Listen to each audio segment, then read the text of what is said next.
सूरज बाकी બધા સ્ટુડન્ટ ને મોકલી દીધું લિંક તો આપ જનરલી पे સવારે શેર કરી હતી બધાને. હા સર, ફરી એકવાર મોકલી દઉં છું બધાને, हाँ रिमाइंडर कर दूँ। हाँ रिमाइंडर तरीके बताने हाँ मोकली। हाँ शर्मा जी उनको आप भी बराबर बता दीजिए सभी को। Yes sir.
આમાં હોસ્ટ કોને બનાવવાના છે સુનિલભાઈ?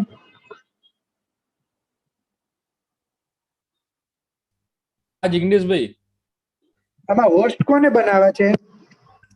એક તો આપણા શર્માજી અને આપણા પાઈ સાહેબ ડીન ઓફ સ્કૂલ લખ્યું છે technology ITM.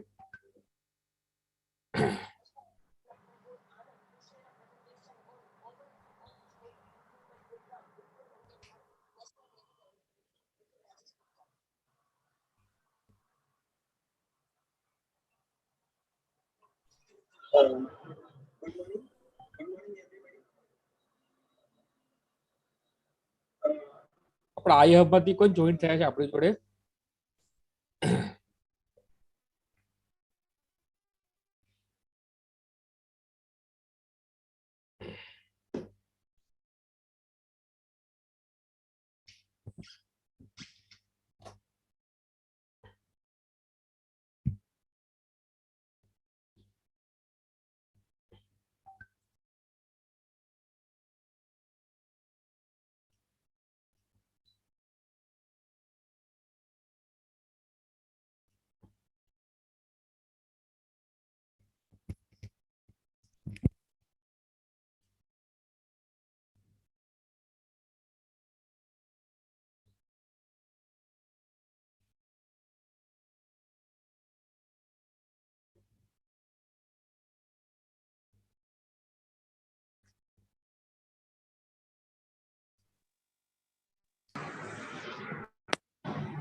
Recording in progress.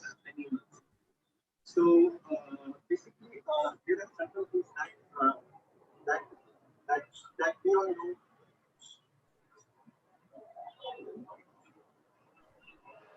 Yeah. So we know that India is the largest milk producer. So our milk production was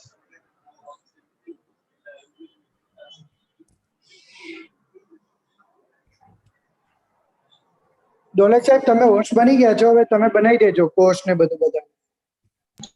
okay sir, thank you. YouTube live થઈ ગયું છે બરાબર, અને તમારે રેકોર્ડિંગ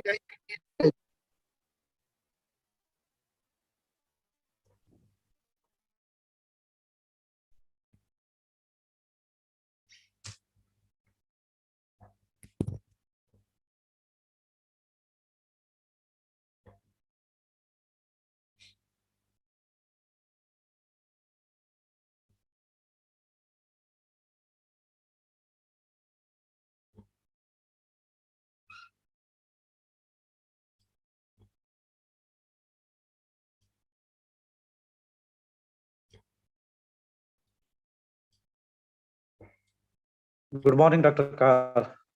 मॉर्निंग सर, कैसे हैं? मैं ठीक हूँ।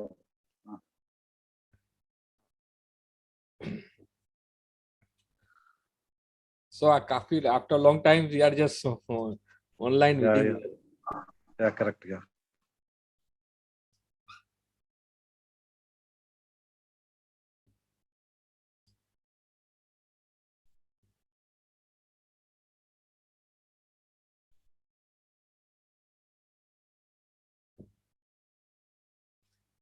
So अभी आप सर ऑफिस पहुंच गए ना ITM?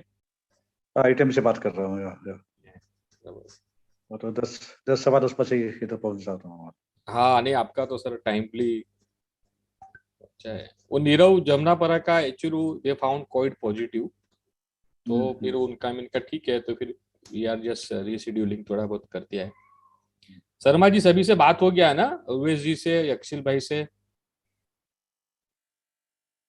Yes sir, Urvesh sir से जस्ट अभी थोड़ी देर पहले बात हुआ, कंफर्म कर लिया उन्होंने, जस्ट ज्वाइन हो रहे हैं।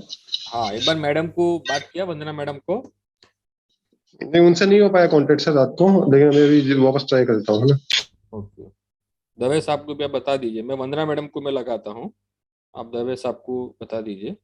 मैं सर को बताता हूँ जी। हाँ, और यक्षिल को एटलीस्ट सब speaker if they are join ना तो।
शर्मा जी मैडम से बात हो गया है, अभी एक बार आप यक्षिल को बता दीजिए।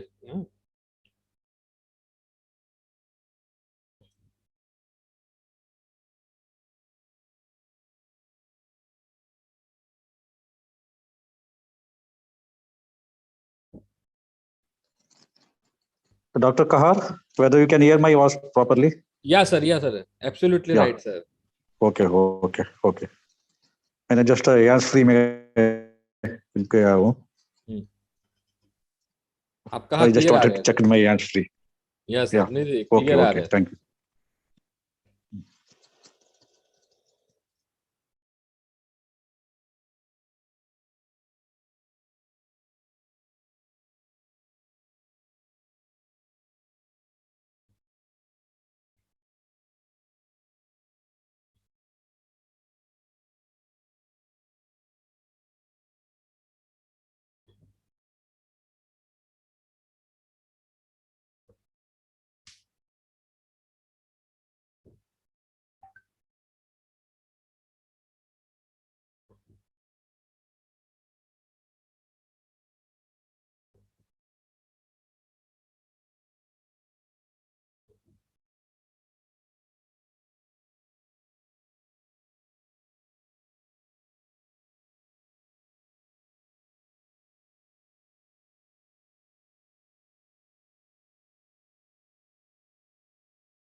नमस्ते.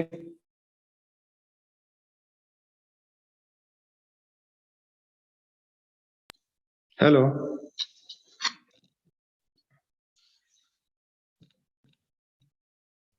ઓકે ચાલો. जी एक मेल कर दो, चुनाव बजा के कर दो. હા હા હા કર દો એટલે ચાલુ.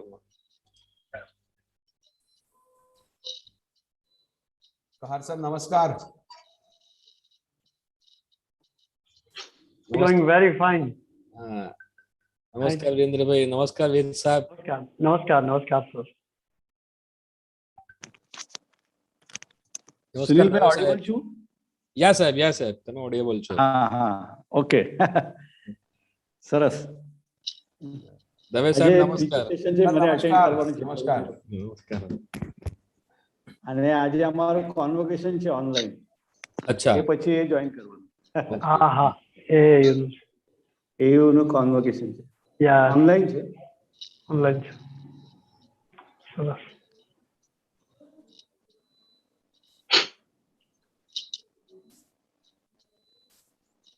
તો આપણે અત્યારે mute કરું છું, પછી ચાલુ કરીએ.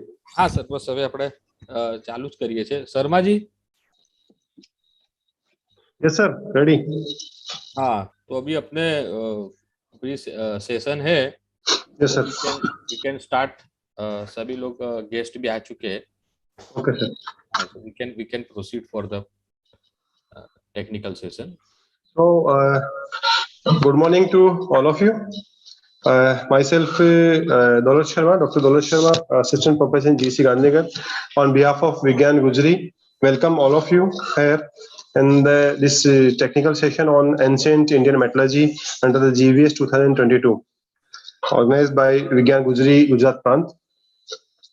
I welcome here Dr. Vidyadhar Vedya, Dr. Kevin Paiser, Dr. SD Kahar sir, Dr. IB Dave sahib, Dr. Vigyan Rao madam, Mr. Ruvesh Wala sir, Yakshil Chokshi sir, and my colleague coordinator Suresh Dadekar sir, and other dignitaries who have presented here. So first of all, I request Dr. Vidyadhar Vedya sir to bless us with their kind words. Dr. Vidyadhar Vedya sir is a faculty in Department of Agriculture Metallurgy at a university, Anand, and he is a National Governing Council member of Vigyan Bharti. He is ex-president of Vigyan Gurjari, Gujarat State, and a zonal representative from West Zone in the Association of Agro Metrologists. And he is a technical expert in the Indian Knowledge System, AICT, Government of India, New Delhi. So welcome you, sir. Namaskar. Very good morning to all.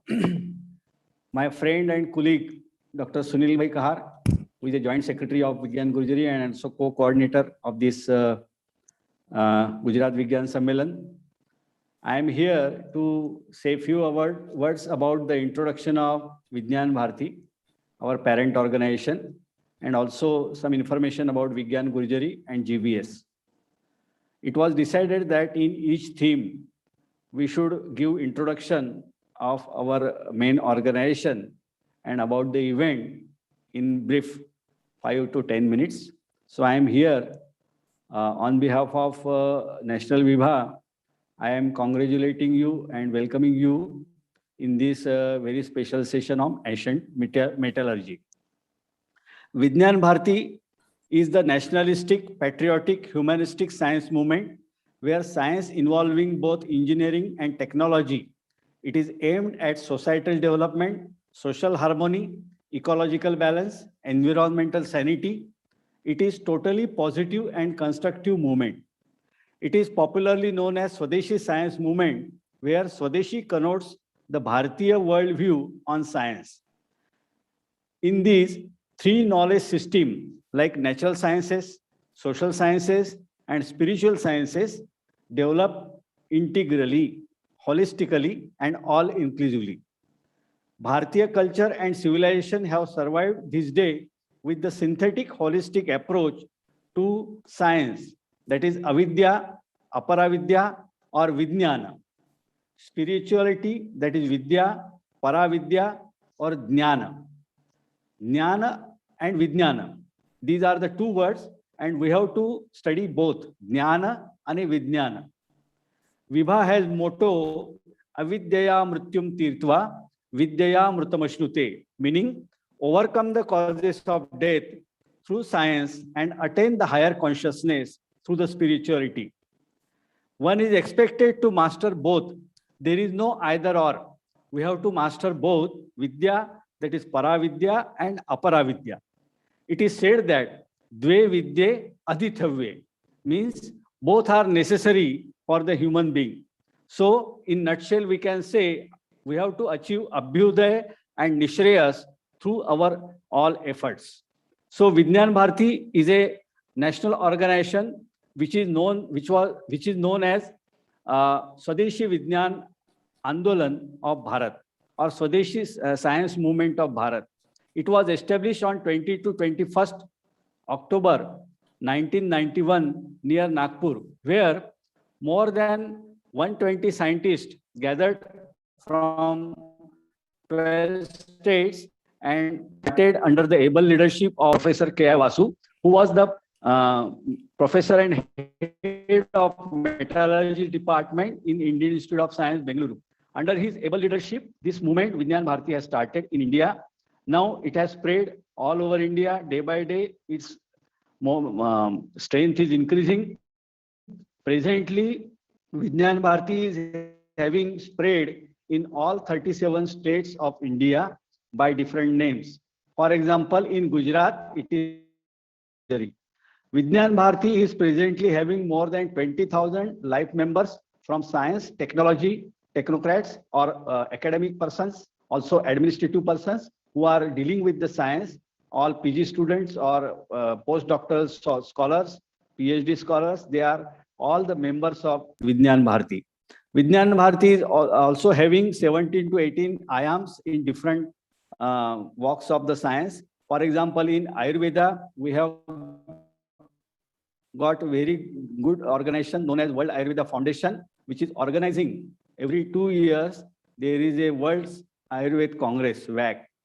Up to now, there are 8 versions were over, and 8th version was organized at Ahmedabad, and we were very fortunate to host that big event in which more than 5,000 delegates were registered from all over the world, more than 35 countries.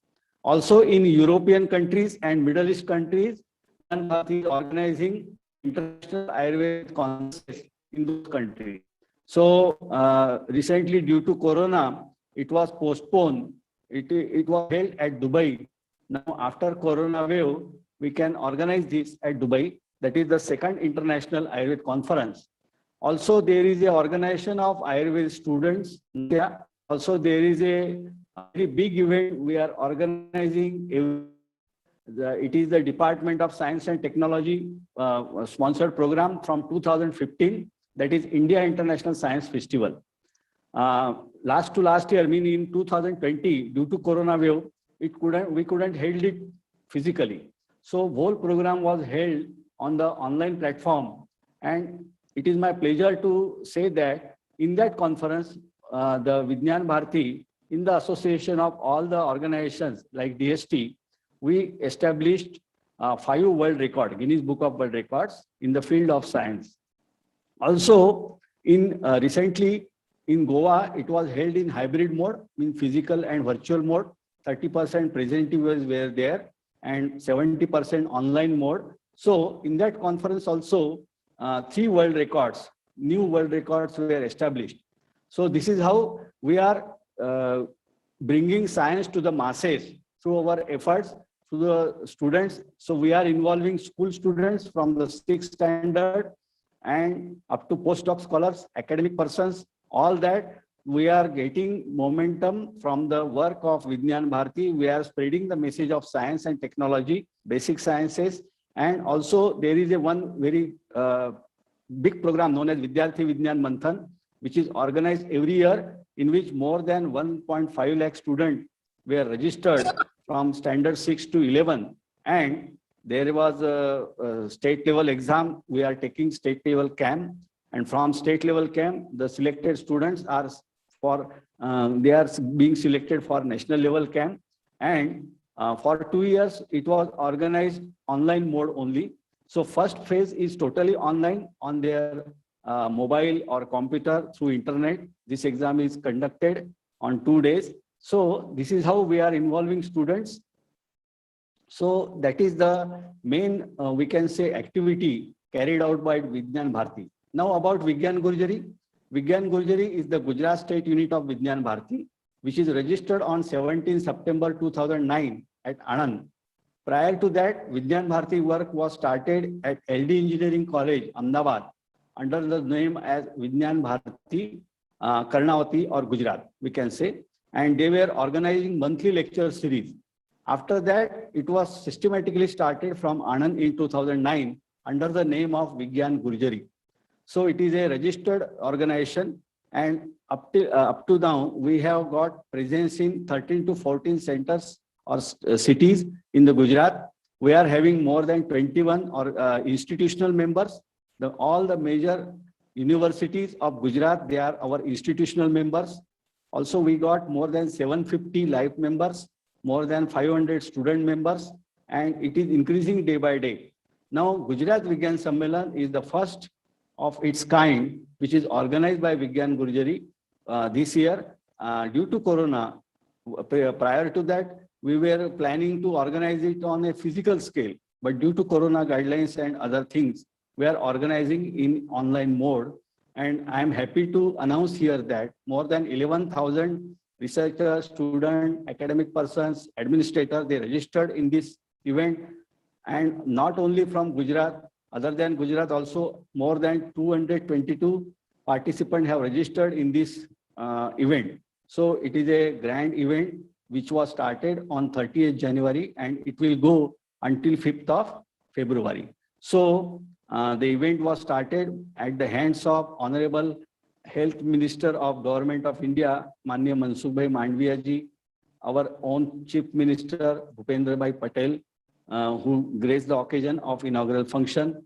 Also, our Higher Education and Technical Education Minister, Science and Technology Cabinet Minister Jitubhai Waghani was there, and also State Education Minister Dr. Kuberbhai Dindor was also there. Our own Manya Jayanji Sahasrabudhe was also there, and who graced the occasion and guided us.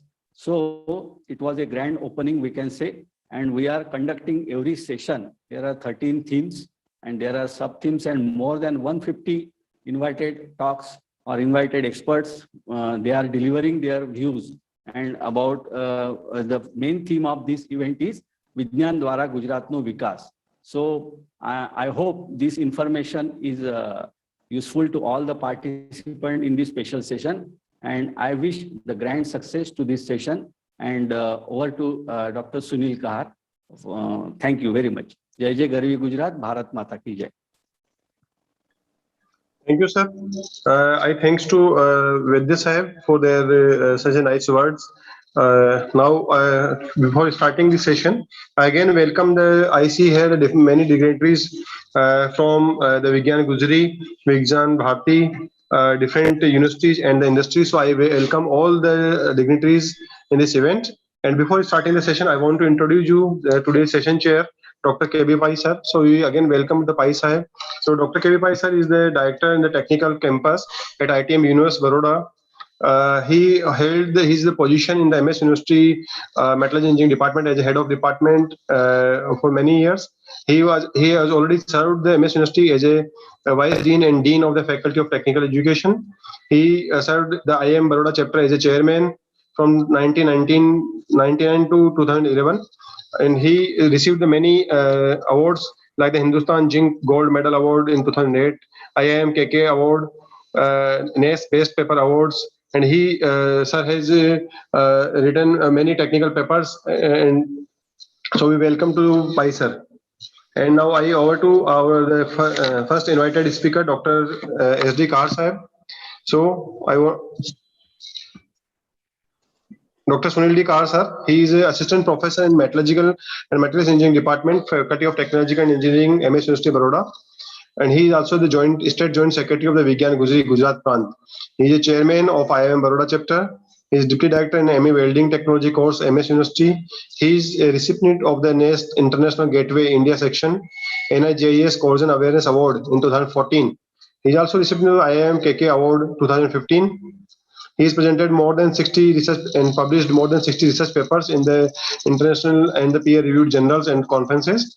He is a solo author of the book entitled Corrosion Behavior of Electroslag Strip-Cladded Weld Overlay, and he is a member of the editorial board of the different international journals like the International Journal of Metallurgy and Alloy, published by the International Journal Publisher, VIT Press International Journals, International Journal of Metallurgical and Materials Engineering. So I welcome Dr. S.D. Kahar sir for his invited talk. Welcome you, sir. Thank you very much, Dr. Daulat Singh Sharma. I would like to welcome Dr. K. Baba Pai, the Professor and Director of ITM Universe, Dr. Vidyadarji Vedya, the National Governing Council members, Dr. Prashant Punjadia, the State Secretary of Vigyan Gurjari, and all the respected guests from the Vigyan Gurjari Gujarat Prant, members from various Institute of Metallurgy like Metallurgy Department, MSU, GC Gandhinagar, Indus, members from IIM Executive Council, and all the dear student friends. I will just share my screen.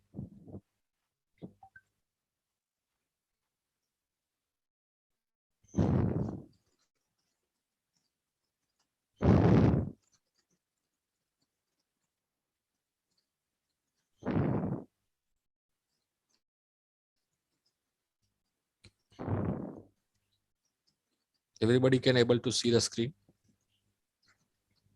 Yes, sir. Yes, sir. Yeah. So today it is very important and historical day because as we are organizing this Gujarat Vigyan Sammelan Swatantrata Ka Amrut Mahotsav as a part of the celebration, and actually the topic that is a theme that is ancient Indian metallurgy. Now, as the Vidyadarji Vedya sir has briefed us about the vision and mission of Vigyan Gurjari and Vibha.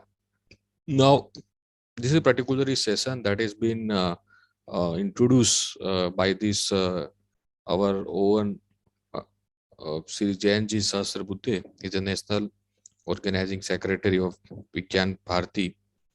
That we should inculcate that might be the this how this modern science that has been equipped, how it is technologies development will be there, and how we can know about what will be the ancient science and technology. That is why that this topic that is ancient Indian metallurgy has been introduced. And as we know that the Vigyan Bharati that was initiated in IISc Bangalore by one of the metallurgists, Vasu sir. He is also the metallurgist and metallurgy department. The Vigyan Bharati has been started. So I think that's a good gesture for here to introduce and present these technical details. Now my topic of the presentation is the mysterious iron pillar of Delhi. Why is it not get corroded? Everybody, whenever we visited the Delhi, we might be seeing this, you might be having some photograph with this. And there is so many questions that arise. That's why it will not get corroded. There is a mystery behind that. So I just try to collect these informations, and very thankful for Professor Balasubramanian. He is from IIT Kharagpur. He has did a lot of research and a lot of points. Some points has been put it out from his research. This is just a review-based topic. So let me try to understand what the mystery of iron pillar. You know, this iron pillar, as you have seen this very famous photograph here, you can easily see this is at Delhi. You know, this is a what we call the skill and technology. That's this Indian scientists, what we call the Indian mans. They have been working for prolonged time as far as the various technological development is concerned. And there is one of the most important topic, that is this how the technology, the steel making technology and iron making technology. It is audible, na? Okay. So Yes, sir. yeah. So it's very important to understand how this iron pillar was to be there. This is we can say it is this iron pillar, we can say it is an ancient Indian achievements as far the metallurgical field is concerned. Now, as far the data is concerned, for last more than 1600 years ago, it is not get corroded. Okay, it has been there. And we all know that it has been, there's a great, this is a handiwork which is to be done by Vishnu Bhakta, namely the Chandragupta II, Vikramaditya. That means after for a long time, and you can see there is a lot of the incipient some some details which been there on this iron pillar in some language, in Sanskrit language. There are certain sloks that has been given. Now the important thing is that this pillar has you can say had getting day and day great achievements. There's attractions and attention as far as the archaeological logist and particularly the material scientists and metallurgists is concerned, because as we've seen that it has to be excellent corrosion resistance. Okay, we can say it is a mystery how it did not get corroded. Now there is a lot of debates and this conferences, lot of, because this is not a new thing. That's all been discussed in various conferences and seminars which is to be on the corrosion and corrosion protection system. But we can say it is a excellent high corrosion resistance that is being developed by our this own Indians. Okay, now try to understand actually what type of we have a certain factor. I would collect some certain informations and try to present some few details within 15 minutes, so that it is just, you can say it is just abstract of the details. There's a lot of things, a lot of research going on. Just I'm putting some abstract of how and what's behavior of this iron pillar. As we've seen that, particular as far the composition is concerned, most of the steel, this iron pillar made up of 98% of the wrought iron, particularly 2% is some alloy elements. And as we've seen, that is more than 1600 years ago, it has not been trusted. Okay. The physical, the dimension of this pillar around 7.3 meter, it is categorized to be height one. And in the below ground level, the diameter around 48 centimeters. Okay, and it is little bit taper down at 29 centimeter at the top. Okay, and maximum approximately it has been find out that the weight is around 6.5 tons. Okay, now there is certain questions behind this. How it will get these manufacturers. Some theory they're describing that it will be manufactured by forge welding process. Okay, that's some question will be arises how the forge welding process. I think in subsequent lectures, Mr. Urveshwala speak about what will the ancient welding processes. Okay, so that will be some concept will be clear. How it is being constructed, what the process that at the Indian times they have the extraction processes by which they can manufacturing, and then finally how it is not getting rusted. Okay, so there's a lot of things are there. So I just focused mainly on the corrosion aspects, how and fundamentally how the behavior of over the period of time and from the data. Now before we going for the actual discussion, actually it is very important to understand why metal get corroded. Because there may be, it is, as we know, as far this is a modern science is concerned, and naturally we know, okay, actually the human being, we are very so eager as far as our own needs and requirements and technological developments is concerned. So as we need that, then naturally occurring the iron will be available in iron ore, which will be in the iron oxide form. Okay, and there are a lot of mineral dressing operations. It has been performed runoff mines. We just crack it. Okay, and then you go for mainly the metallurgical processes like you go for steel milling, then you go for reductions, you go for refining, Okay, metallurgical rolling food. There's metallurgical processes where when you heat it about this, okay, this melting, smelting, converting, refining, and finally you go for actually casting process to respective shape, and various metal forming operation like rolling, forging, extrusion process performed to have bar, billet, ring, wire, various type of shape. In nutshell, all these processes we are applying the energy. Okay, so actually it is available in naturally rocks forms, but as per our practical usefulness, we are just doing the metallurgical processes, and afterward it can be used either in sheet forms or any shape that we have been described, or it will be in pipe forms. Generally, naturally, we are using this for various applications. Now, when this metal is exposed to the environments, okay, let us say with example of sheets. So it will be open atmospheres when there is a temperature variation, the moisture is there. Okay, rainy seasons are there. So many temperature, moisture, and all these factors. Mainly at this particular stage, it is chemically or electrochemically, and try to release the energy. Okay, once metal cell try to release the energy, it will going to get rust. It will subject to oxidation and reduction processes, and finally it will be get rusted, and rusted you will getting this brownish appearance. Similarly, you have the buried pipelines, which is to be there for using various pipes now, for waters and some various type of refinery, oil and gas refinery. They have the pipelines use of steels.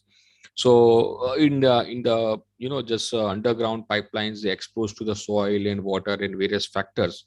Again, such factor, this is under favorable condition, this is more severe condition, you can say, and it is to be subjected to corrosions, that is hydrated iron oxide is formed. So when it is reached to this stage, they are thermodynamically stable state. Initially they are thermodynamically stable stage, and when it is after get rusted, it is reached to thermodynamical stable state. So in between, we are just changing, we are intentionally shifting this thermodynamical stable to unstable state. Okay, and that is why whenever metal which or alloy which is when under favorable condition try to release the energy, and it will get corroded. So this is the exact fundamental behind why metal get corroded. Okay, now this is just an example. We can say in simple word, corrosion is omnipresent. You know, refinery. From you will take the electronics component to ship, household, nuclear reactors, refinery, railways, aerospace, agriculture. Okay, anything. Whenever you use these metals, it is going to get corrode. So in that sense, we can say it is omnipresent. Now, come back to I just come back to how the analysis part of why this product is not going to get rusted. So just Dr. Subramaniam, Bala Subramaniam has collected the data, and just there is a typically composition of the modern mild steel what we are getting, and the Delhi pillars. So you can see the carbon percentage. It is to be less. Magnesium, silicon, sulfur, they are all less. You can say in modern steel they have little bit high amount of manganese to give a particular strength. Important thing is that out of them, the phosphorus content. The phosphorus content, as far the modern steel making is concerned, it should be very less. Sulfur phosphorus should be as low as possible, 0.02%. In some time it is 3 digits to be less as per the modern steel making is concerned, because when the phosphorus and sulfur content is to be there, then it will be to rate shortness, the cracking will be there. So that is why it should be as low as possible. But the important thing as far as the Delhi pillar is concerned, it is contain the huge amount of, we can say, 0.25% phosphorus. Now this is the typically phosphorus, this is to be added in it will be there in the pillar, and this is one of the very key important element as far as the rusting prevention is concerned. Now when you can see this particularly what happened as far as the phosphorus is concerned. So there may be this phosphorus content, it's play a very important role, because this phosphorus content, it will try to react with whenever there may be under the favorable condition, because this when the pillar is exposed to this rainy season or various seasons, So this phosphorus content, this try to make a gray protective layer. Particularly, you can say it is a crystalline iron hydrogen phosphate layer which is to be formed. And this particular layer, layer will act as a barrier. This will just act like a coating, and due to which it will prevent further oxidation. And there may be for a longer period of time, it will not get corroded. Okay, that is one of the important reasons why it not get corroded. We will understand this how will then. Surely is one of the, and that is some technical analysis which is to be performed, and that help us to understand why it will not get corroded. But as we discuss the phosphorus, as far as the conventional steel making process is concerned, it will badly affects the mechanical properties. So that is why typically we are keeping it as low as possible. But particularly in the Delhi pillar, it is quite high yield strength. Typically, you are getting as compared to the model steel structure. Okay, so and this is greatly phosphorus has greatly reduced its ductility, as we have been seen by the measured. So okay, please I request members to put yourself on mute mode. So now, to understand this, there is some. This is again some research article, and they had find out this polarization score. This anodic polarization curve is a very methods to understand the passivation behavior. Actually, what happens when this layer is formed? This layer it will turn into this, because initially the substrate which is to be active, and when the layer is formed, it form a passive layer. Okay. This is particularly this is this is potential dynamic curve. This is a polarization potential versus current density curve, and when this is S type of curve you are getting. And this is typically this curve. This is what happen when you increase the current density, the potential is increasing. It will reach to certain value, and then after it will be decreasing. Okay, so that current density is decreasing, and almost for certain value it will almost constant. So this is particularly the vertical line what you are getting. This indicate when there is a formation of any passive layer. This passive layer is formed, then the substrate will become a non-conductive. Okay, so because the layer which is mainly of the oxides and various component, due to which the current density is reducing, and this is the clear-cut indications of reducing the current density, and this is the potential range what we are getting, that will give you the specific life of that film. If you maintain this film, the potential, the film will be maintained, passive film will be maintained, and it will prevent further corrosion. But somehow, let's say this film get rupture, and there may be when film get rupture, there is pitting is start. It will get rupture, and slowly the current is going to get increased. Okay, so this is called transpassive. This is normal. It is active region. This is passive region, and this is transpassive region. So actually, what happening when the oxide, the metal phosphate layer is formed, the iron pillar which is to be in this passive domain, and somehow it naturally it is a self-healing film is there, so it is maintaining that passive state, and due to which for several thousands years ago still it not get corroded. Okay, because initially there may be some corrosion is there, but once due to the presence of that phosphorus, the passive film is formed, then it will be maintaining, and then it will be having the excellent corrosion resistance. This is one of the fundamental reason behind why the film get importance and it is not get corroded. Now, this concept was understood by this modern scientists and modern researchers, and they have developed one technique that is called phosphating.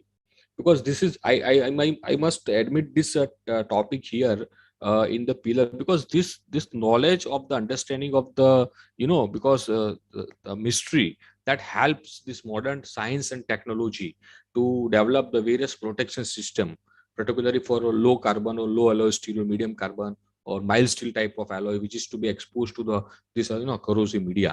So using this concept, this is called phosphating. Here you can see typically what happens. Just you have the phosphoric acid. You just immerse this steel into this phosphoric acid.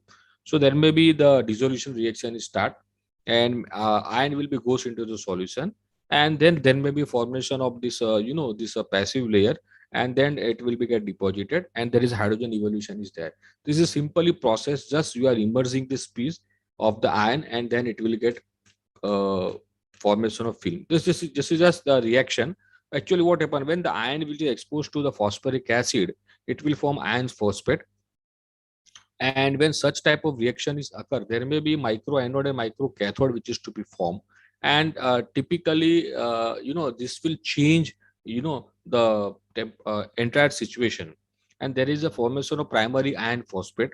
And there is a similarly different type of primary to secondary, secondary to tertiary, various type of the phosphate layer which is to be formed, and which help, which result raise in the pH and all these fundamental thing. Actually, what happening? The concept of phosphating, that you are little bit corroding the sample, and metal will goes into the solution, and respective metal phosphate will be redeposited on a substrate, and then it will be act as a physical barrier like coating. So that concept of phosphatic, which is very useful, and this is used for various automobiles, the clutch, drum, disc, various 145 kV circuit breaker in electrical component, flanges, axles, wheels, this all they are get phosphated nowadays. So this was concept, this was very important, and understand. So now finally, just come to the understanding of this knowledge, because how I just try to help to understand how this phosphating which helpful. Okay, now finally, when this topic which is to be carried out by the respective researchers, the Subramaniam sir, they have to compare the entire structures. You can say one it is called mild steel, one it is called weathering steel, and one that this is called the Adelia iron pillar. And you can try to see this conventional. This is a conventional mild steel what we are getting. This mild steel, when it is exposed to the this medium, and it will try to get corrosion will be taking place, and that's the now the weathering steel which is to be nowadays which is to be performed. This weathering steel which is to be very helpful. And this you can see that particularly we are adding this alloying elements like this copper, chromium, and nickel. Particularly, these are the alloying elements which are added. And actually, what happens once we add this? This will form a protective layer. Okay, this layer generally it is made up of. It could be the iron hydrogen phosphate layer which is to be formed. Okay, and this particular layer will be having alpha, gamma, delta type of layer which is to be formed. Okay, now when you compare with particularly in case of this iron pillar. Okay, here due to the high amount of this phosphorus which is to be present here, it will form iron hydrogen phosphate hydrated FePO4 dot H3PO4 dot 4H2O. So this is particularly this compound which is to be formed. This is just you can see here it is in black color, and this compound, it is mainly the culprit of protecting this steel, because these are the layer which is to be, it is there, it will exposed, and then naturally it will be oxidation is to be there, and it will get corroded. But due to the presence of the high amount of phosphorus, okay, as we have admitted in the data, this will help to prevent this corrosion. Okay, so typically when we compare this superior corrosion resistance, this is mainly due to the formations of this crystalline iron hydrogen phosphate hydrate layer.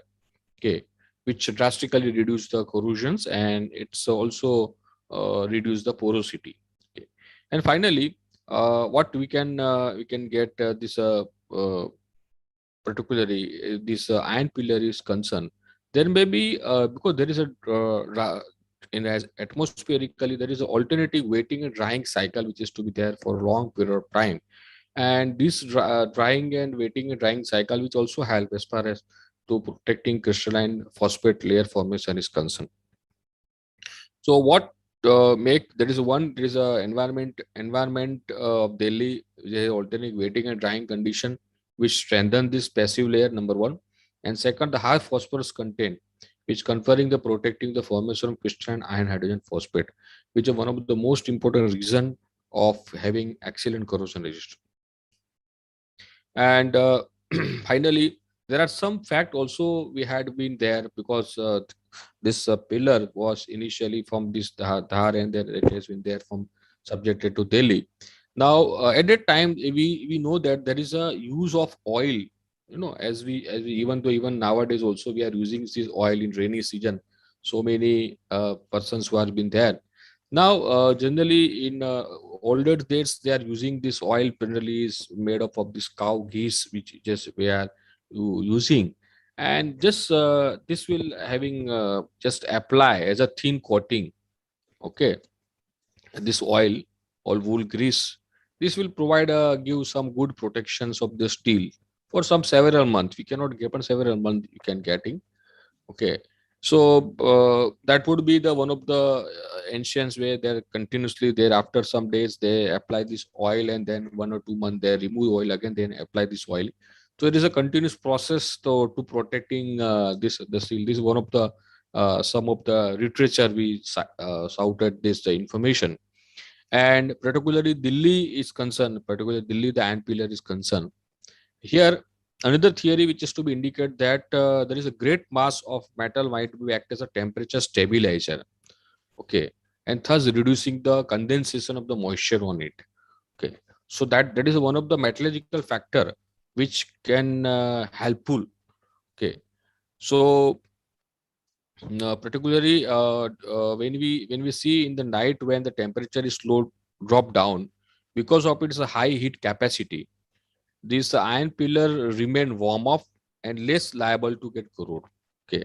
So temperature is play a very important role. So that is one of the metallurgical reason why this it will not get that corroded. And finally just conclude, this is my last slide of what we can get the conclusion. So what we can conclude from this the entire presentation went by made by myself, and this is the thin layer which is to be formed. Particularly is a component of the iron, oxygen, hydrogen, which is to be formed as a rust preventive layer. Purity of the iron, it's as you see 98% is pure iron. High phosphorus and absence of the other elements. Then the unique iron making process practiced by ancient Indians, particularly who are reducing the iron into the steel in one step without by mixing with this charcoal. Particularly, this is one of a lot of, and I think steel. I remember that the information that I had gathered from this Chhattisgarh, the steel, the two fellows, two husband wife, they are producing this ancient type of the steel, and I very eager to visit that place also and try to understand how they are managing similar type of this rods they are producing, which what we get in this and pillar. So that would be we must understand, we must learn about the ancient Indians how they produce such type of thing. And particularly the pillar which contain the 80% of the oxide layer mainly component of Fe and FeO, temperature dry and uncontaminated atmosphere condition, and finally the large amount of the atmosphere oxidations which is to be there, because once the oxidations film is formed, it is to be stable, then it will prevent further corrosion. So that's all from my sides, and thank you very much for understanding and listening my presentations. Thank you, Dr. Kahar. You have nicely presented the history of Delhi iron pillar most of us or most of our metallurgists may not be knowing the inside story of this pillar which you have narrated. Even for me also, I knew that it is some protection layer it is there, but I was not knowing that exactly what it was. But now I could see that it must be because of a phosphate, which is supposed to be considered as one of the best passive protective layer used for the most of the steel in the automobile industries. Thank you. Any questions, please? Only 2 questions I can admit because we have to go for the another 4 invited presentation followed by 1 speaker. Yes, sir. Yes, sir. Anyone? Anyone? So you can give your questions in the chat box also, which will organizer will record it, and later on will be giving the speaker will give the answer to you. Now I request organizer to go for the second presentation. So, thank you, Dr. Sunil Kahar sir, for your nice presentation on the iron pillar of Delhi. Now, our second invited speaker is Dr. I.B. Dave sir. So, I invite Dr. I.B. Dave sir for their talk. Dr. Dave sir is the head of metallurgical department at Government Engineering College, Gandhinagar, and he is a professor under the Director of Technical Education, Gujarat Government. He had already served as a head of department in metallurgical department at the Government Polytechnic, Surat, and he has served the Government Polytechnic colleges, diploma colleges as a principal. He's already he worked in the Board of Studies for the metallurgical and allied branches, GTU, as a chairman. And he has published many research papers and the technical papers in the field of the metallurgy and allied branches. And recently, sir has served as the convener of the international conference on the recent progress in the metal science and mechanical engineering in the 2021, in the May 2021. So, welcome you, Dr. Avidev, sir. Thank you, Dr. Sharma, for a nice introduction and good words for me. Good morning. Am I audible to everybody? Yes, sir. So, Yes, sir. Yes, sir. Dignitaries from Vigyan Bharti and Vigyan Gurjari, respected Paiser, Dr. Kahar, invited speakers and participants. I would like to congratulate Dr. Kahar for selecting such a nice topic, which is very well known to everybody, but very less explored. Because I know that when you want to have something good research, then one eye we have to keep on our great future and fundamental thing, and our another eye should be on the glorious future. So if our future engineer will understand our basic or our ancient metallurgy, before a few minutes Dr. Kahar had thrown light on a very good pillar, which is almost non-corrosive. So if we can produce the same kind of microstructure, so the corrosion problem can be minimized. And I think the future engineer will be prone towards the various schemes of the government, like student startup and innovation policy. While thinking of those ideas, if they have our great fundamental or the basics of metallurgy, then I am very much sure that the Pradhan Mantri dream on Make in India will be definitely successful. With this brief introduction, I would like to throw some light on non-ferrous ancient metallurgy. And when we talk about the non-ferrous ancient metallurgy, we would have the clear picture of gold, silver, copper, bronze, etc. And of course, few other metals, but these are the 4 major important things. Let me convey my one thought to all the participants and the dignitaries that we are waiting for the NBA team in the near future, and that is why I cannot make my presentation. So I will, without presentation, I will start my talk. And the thing is, the gold we had invented in 6000 BC. Copper we had invented in 4200 BC. Silver 4000 BC. Lead was invented in 3500 BC. Then the tin we had invented in 1700 BC. Then, of course, the iron came into the picture in 1500 BC. Then our mercury, zinc, platinum in 1500 AD. So with this, the metals are this much old. Okay. And you know that these metals are this much old. We start our discussion with copper. And in copper, you know that we have the ancient many places where you will see the copper as the metal used for the coins in the olden days. When you see the, or when you Google this thing, you will find that in olden days, the coins are mostly made up of the, and very few articles are made up of the non-ferrous metals. And when you go to the all weapon side, the mostly ferrous part will come into the picture. When we go to the historical places like Jaipur and Udaipur and Jaisalmer, and we find the various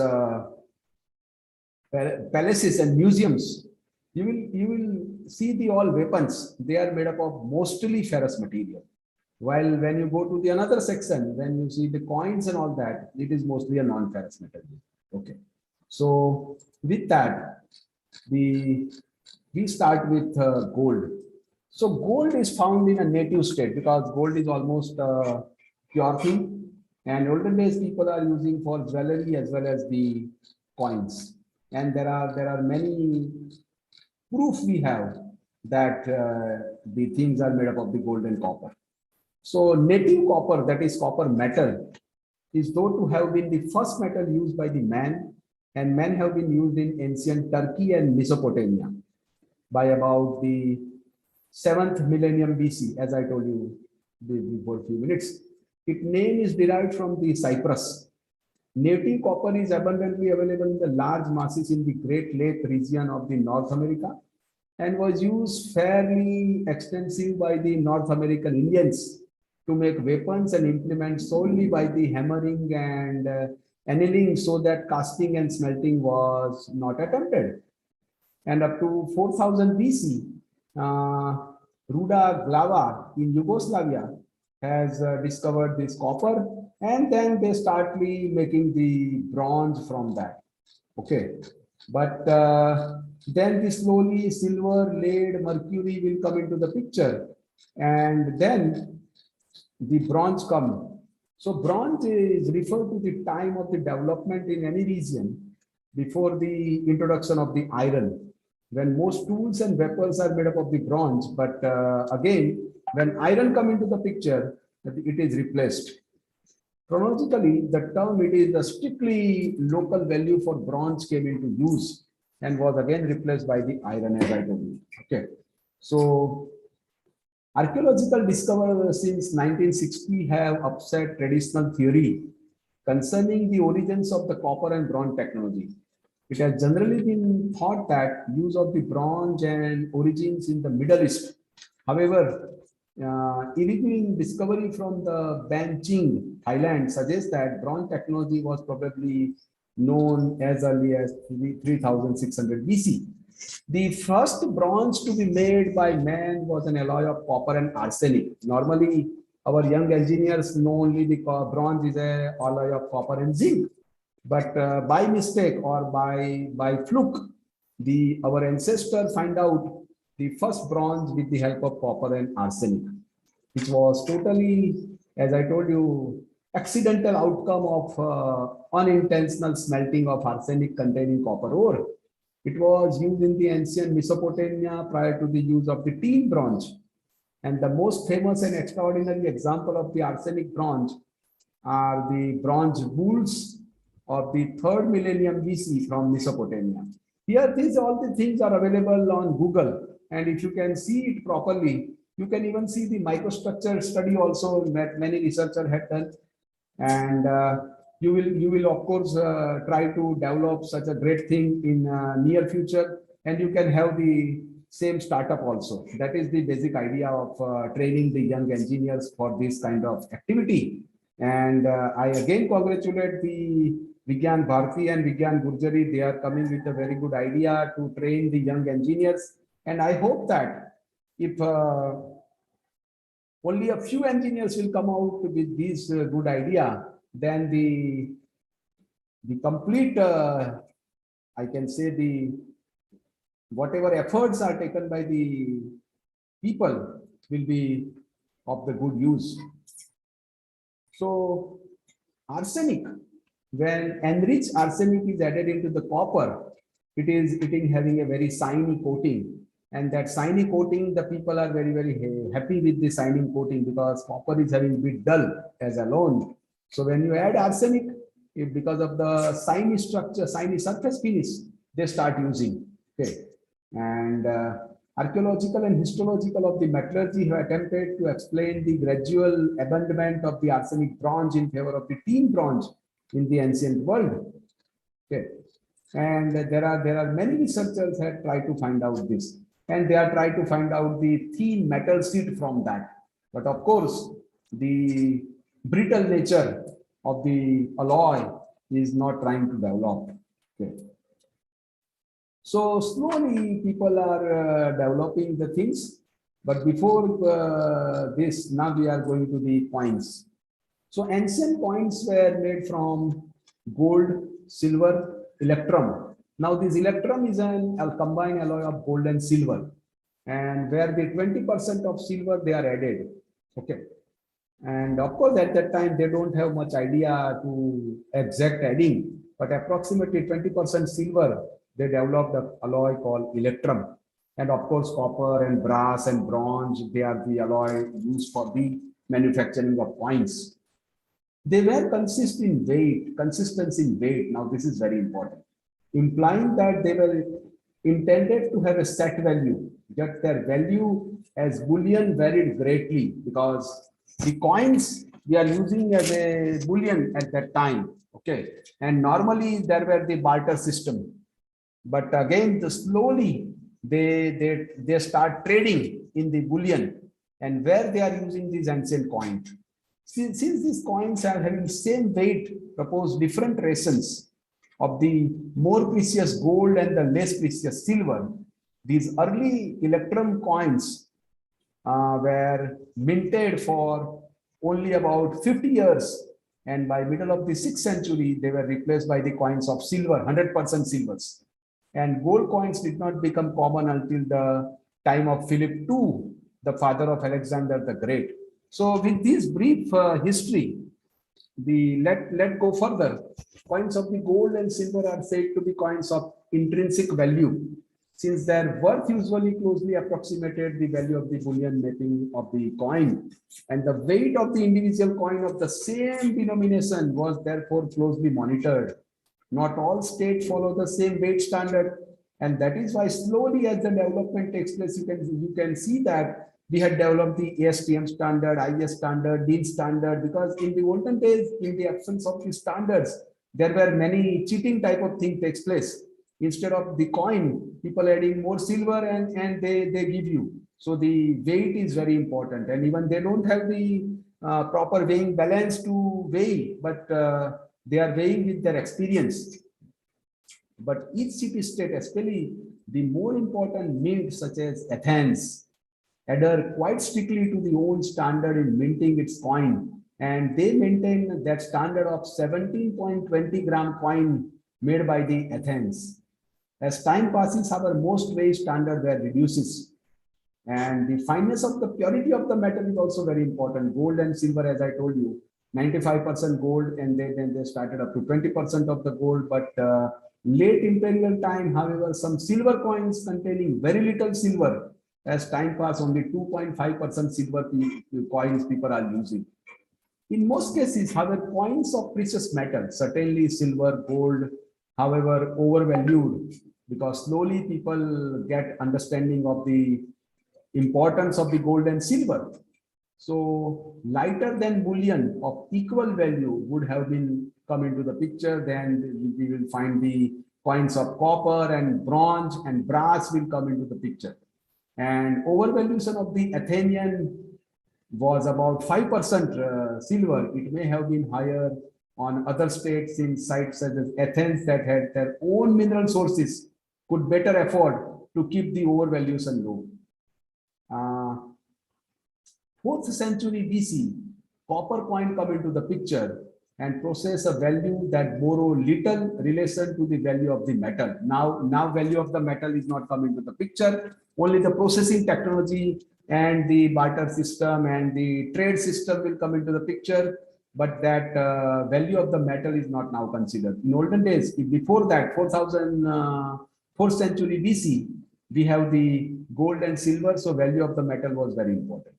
Even today, you can see that we have a different coin of 10 rupee, 5 rupee, 1 rupee, 2 rupee. And it is a matter of study that you will be surprised that the value, exact value of the 10 rupee coin may be more than that 10 rupee. It may happen that. And that is why many times in the market there will be a scarcity, because the known people will collect the value, will collect the coins from the market, and they start melting. So government will stop the production of that coin. Even today that happens.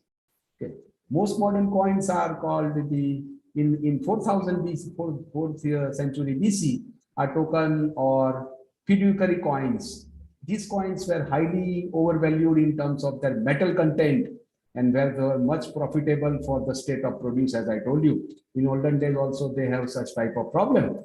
For the token coinages, the Greeks used mainly bronze, copper alloyed with tin. Now tin come into the picture. Arsenic is replaced and tin come into the picture. So bronze coin is coming to the picture or similar copper. And Roman used the yellowish alloy, that is copper and zinc. And the brass, they named it auriclecum for the higher token denomination. Okay. And red copper, so two similar denominations. Red copper, as I told you, more amount of the copper and less amount of the zinc and tin.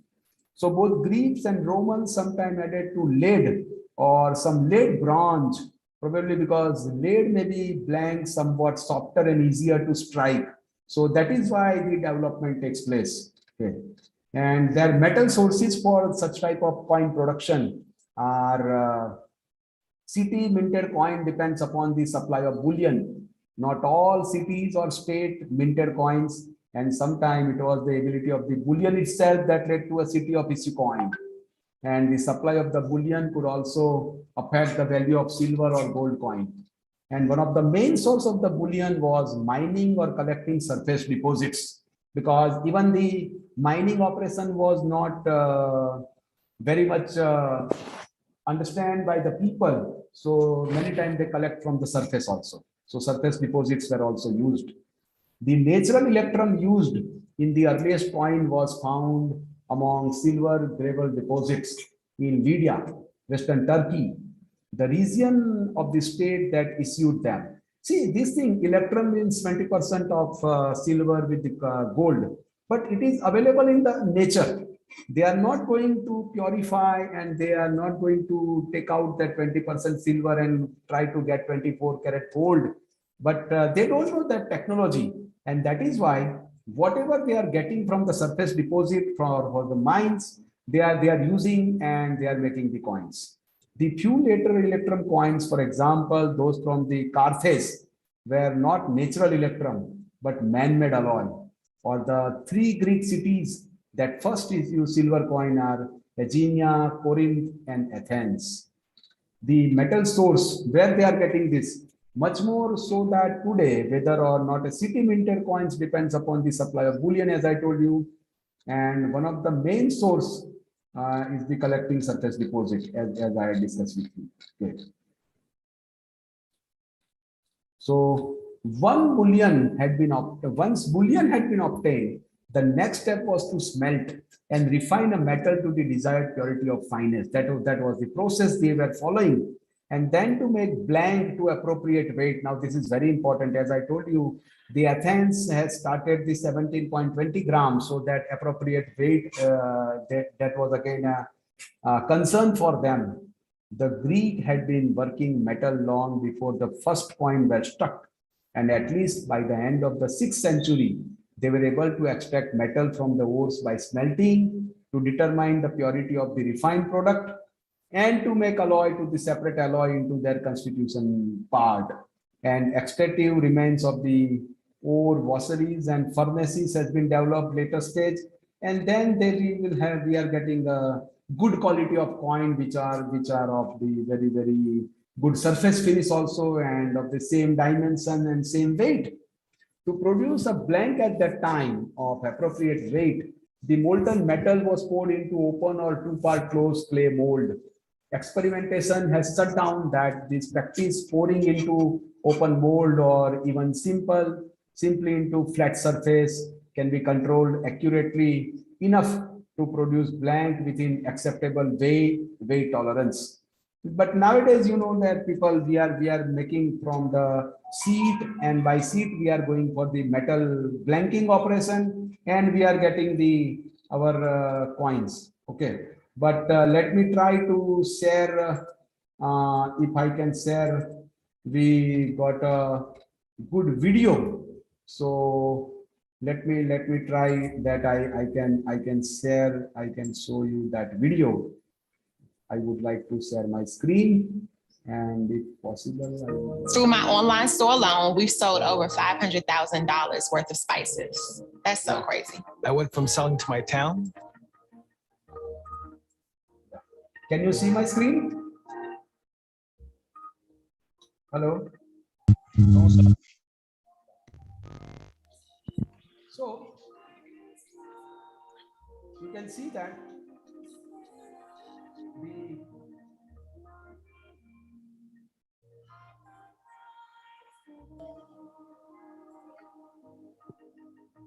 So another year comes to a close. For many of us, 2021 has been almost as tough as 2020. And well, at least for me, this channel and this hobby have really helped make this year bearable. In fact, reading so many encouraging comments and seeing these videos actually make ancient coin collecting a bit more.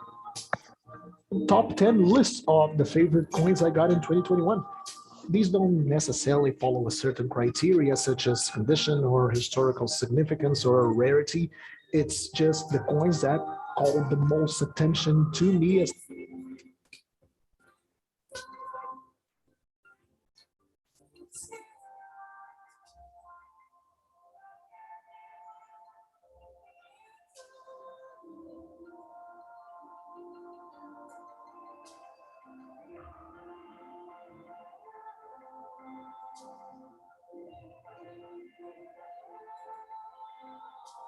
I got them.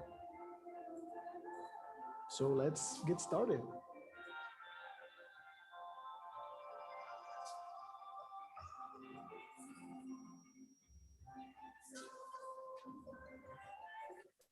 so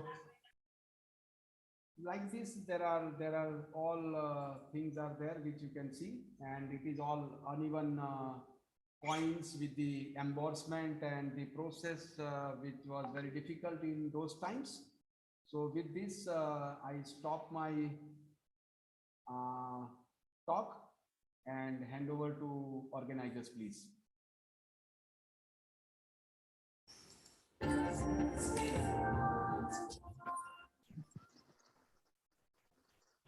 Thank you, Dr. Abhidave. It was very nice presentation on ancient history of non-ferrous metals. You are very much touched with the very famous coins or the bullions used by our ancient people. And also you have given the extraction techniques in brief of gold, copper, and the alloy of copper and arsenic, alloy of gold and silver, and the history of all this in centuries. In fact, we have very live example of ancient zinc making in Udaipur. It is a zinc distillation retorts wooden retorts. It is still available in the Udaipur district, and it is a very good exposure for all of us, because we were not knowing that only copper is used as a bronze and brass, but arsenic bronze was very new as concept which heard from the ancient metallurgy. And now I remember that there were a lot of copper top on temples. Copper top on temples. Generally, copper will become black within one or few days, especially coastal area. But in this particular temple copper tops, they were years together. They were not becoming any color change, and it may be only due to the arsenic copper, because arsenic is a passive film on the gives passive film on the copper, and which is very stronger. In fact, the naval brass, new generation naval brass is nothing but it is arsenic. It is a copper zinc or copper tin brass with a small amount of arsenic which is added in that. It is a C corrosion resistance. Thank you, Dr. Dave. It was very nice presentation. Any questions, please?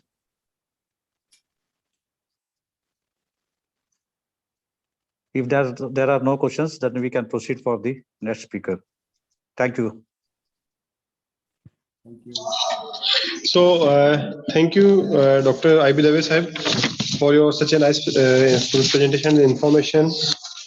Now, the next invited speaker is Dr. Vanna Rao, madam. Dr. Vanna Rao, madam, is Associate Professor in Metallurgical and Materials Engineering Department at MS University, Baroda. She has published many technical peer-reviewed research papers in different international journals and conferences. And she has organized so many technical events like the International Conference, faculty development programs, workshops, and seminars. She has guided many PhD. She's guiding many PhD students, and she has published 2 books in the metallurgical fields. And Vanna madam is continuously doing research work in the area of the metallurgy. So, welcome to Vanna madam.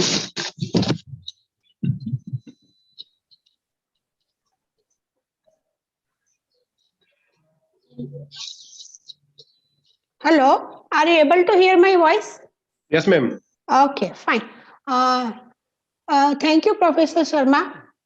I must thanks first Vigyan Bharati and Vigyan Gurjari, the Vidyadharji, our Sunil Bhai from my own department, Professor Paiser, and all my colleagues as well as my dear students. I think I should start my presentation, right? So we can complete it as per the timing. So I just shared my PPT to you. You just check it first.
આગે હતું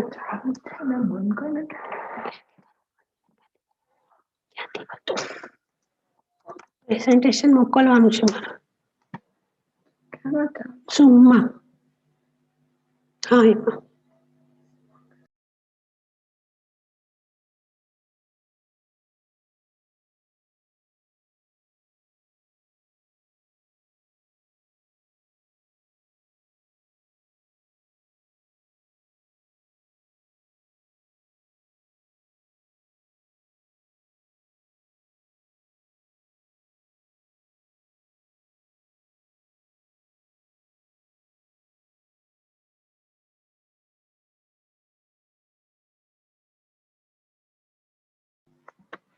Hello.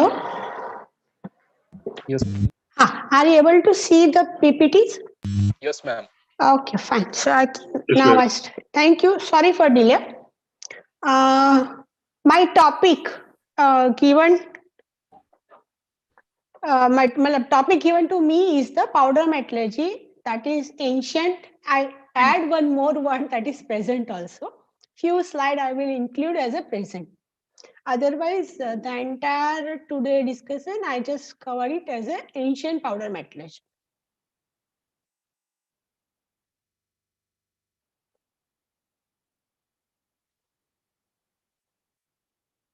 Three major sectors where we are using the powder metallurgy. The first field, that is communication. Right now, I communicate in different way. Earlier, it was on a different way. But the first requirement of human being was to communicate the thoughts, the thinking, the ideas, and everything, knowledge. So that is communication. Then second one is the health, a very prime requirement of human being, that is health sector. And all of you know very well, because of COVID, we understand more about the health, right, rather than the wealth. Then third, that is war. Once we have everything in our hand, we have power, then we always think about the war. And we wanted to show our power in forms of fighting. Okay. So you can understand the three areas where the powder metallurgy can play the major role. As for the first requirement, that is communication, the two pictures, I took it from Google. So you can see the lipis or the message or to convey certain things was started on the stone. Then it is in the form of script.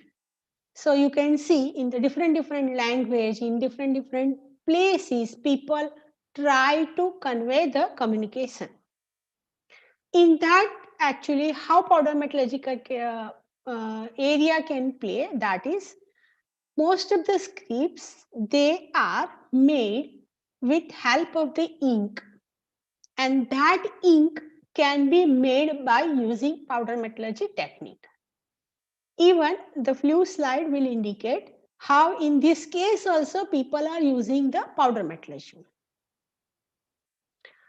In communication, large number of Indian texts are available on sculpture, alchemy, painting, religion, etc. The best way to spread the best message or healthy message, I think religion is the best way. Earlier, sculptures were there and they were lying for years together, so we keep certain message on them. Then in the form of paintings also, we try to communicate certain points. But you can see this give much information on metals, the technique used for extracting them from their ore and then shaping into the useful product. I think Sunil sir has discussed, Dave sir has discussed, and all my metallurgical colleagues and students know very well that one first and foremost important things, that is extraction of the matter. We already done it, and then only finally we convert them into the useful product by different knowledge, techniques, and science actually. right?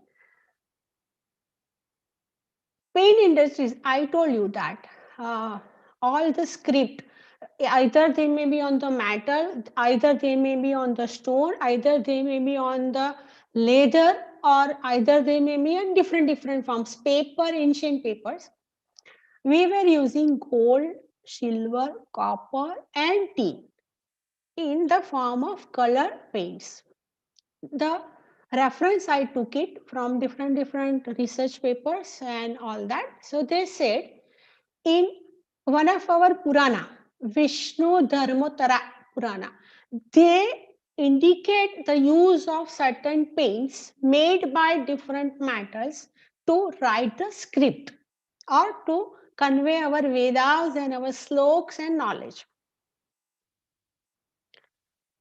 Okay, don't go to the in depth of the Vedas and all that. These are the beautiful pictures from the place, historical places of India. You can say all the palaces, the Mysore Palace and Rajasthan palaces, they have a beautiful paintings on their walls, their floor, right?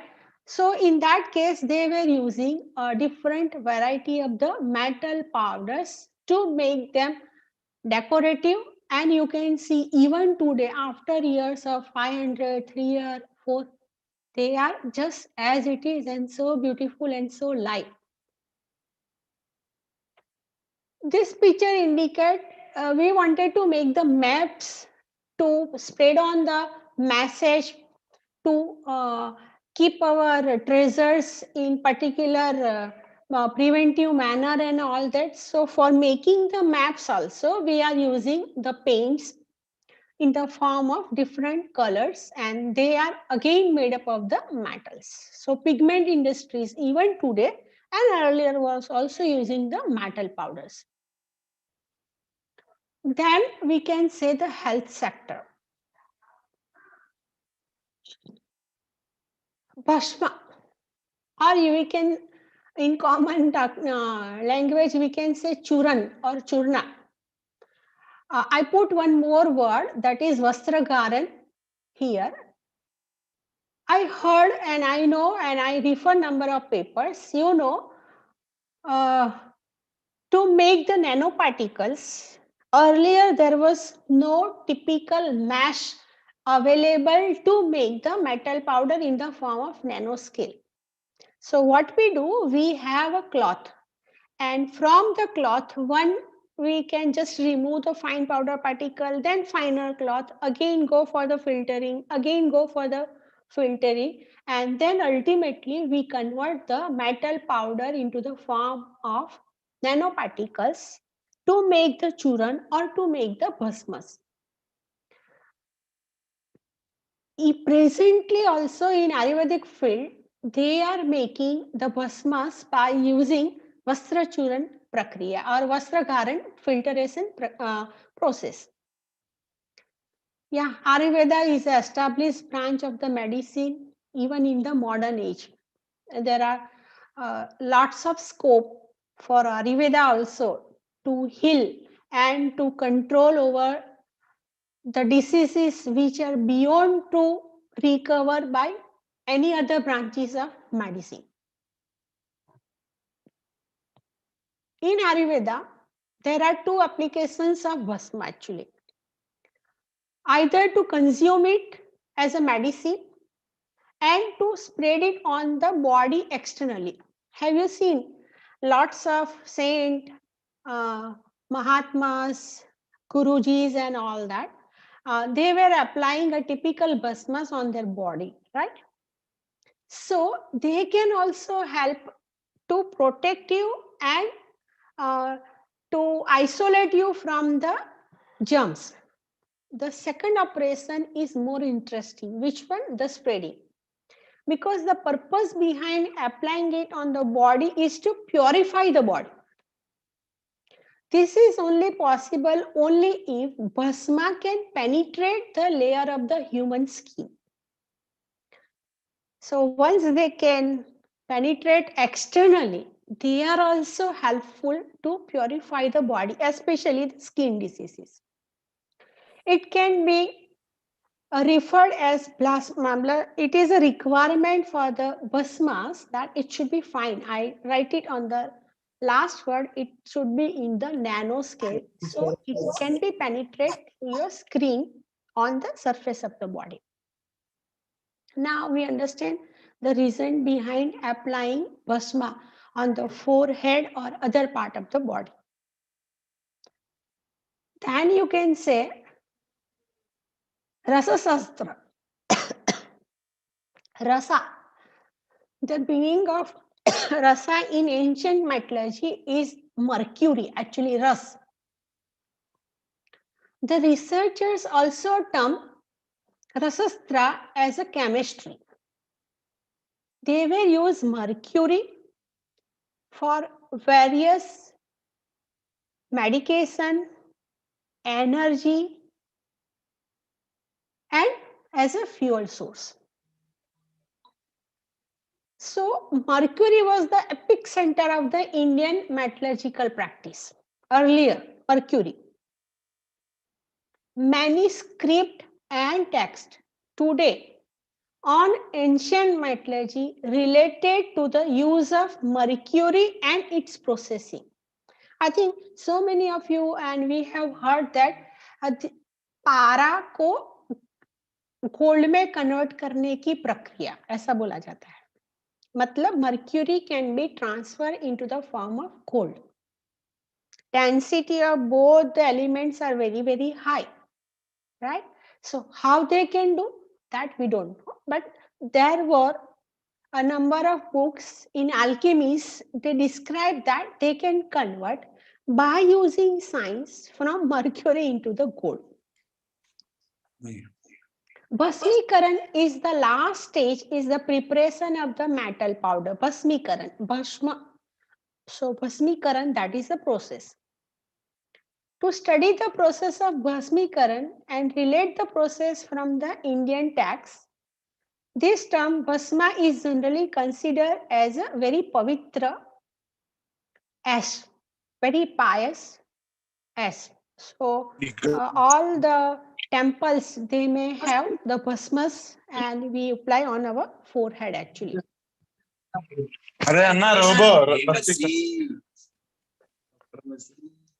Bhasma was produced using different methods and its name suggested the method by which it was produced.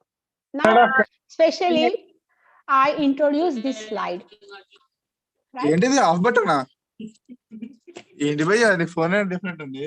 Hello, somebody from our group, they have, yeah. All members are requested to kindly mute yourself. Presentation is going on. Then you can say bhasma which is made with the help of Agni, Agnitri bhasma. That is our pyrometallurgy, you can say. From pyrometallurgy, what they can do, it should be converted into the form of solid to liquid, liquid to vapor, and condensation of vapor. Then it can be made with help of Vayu.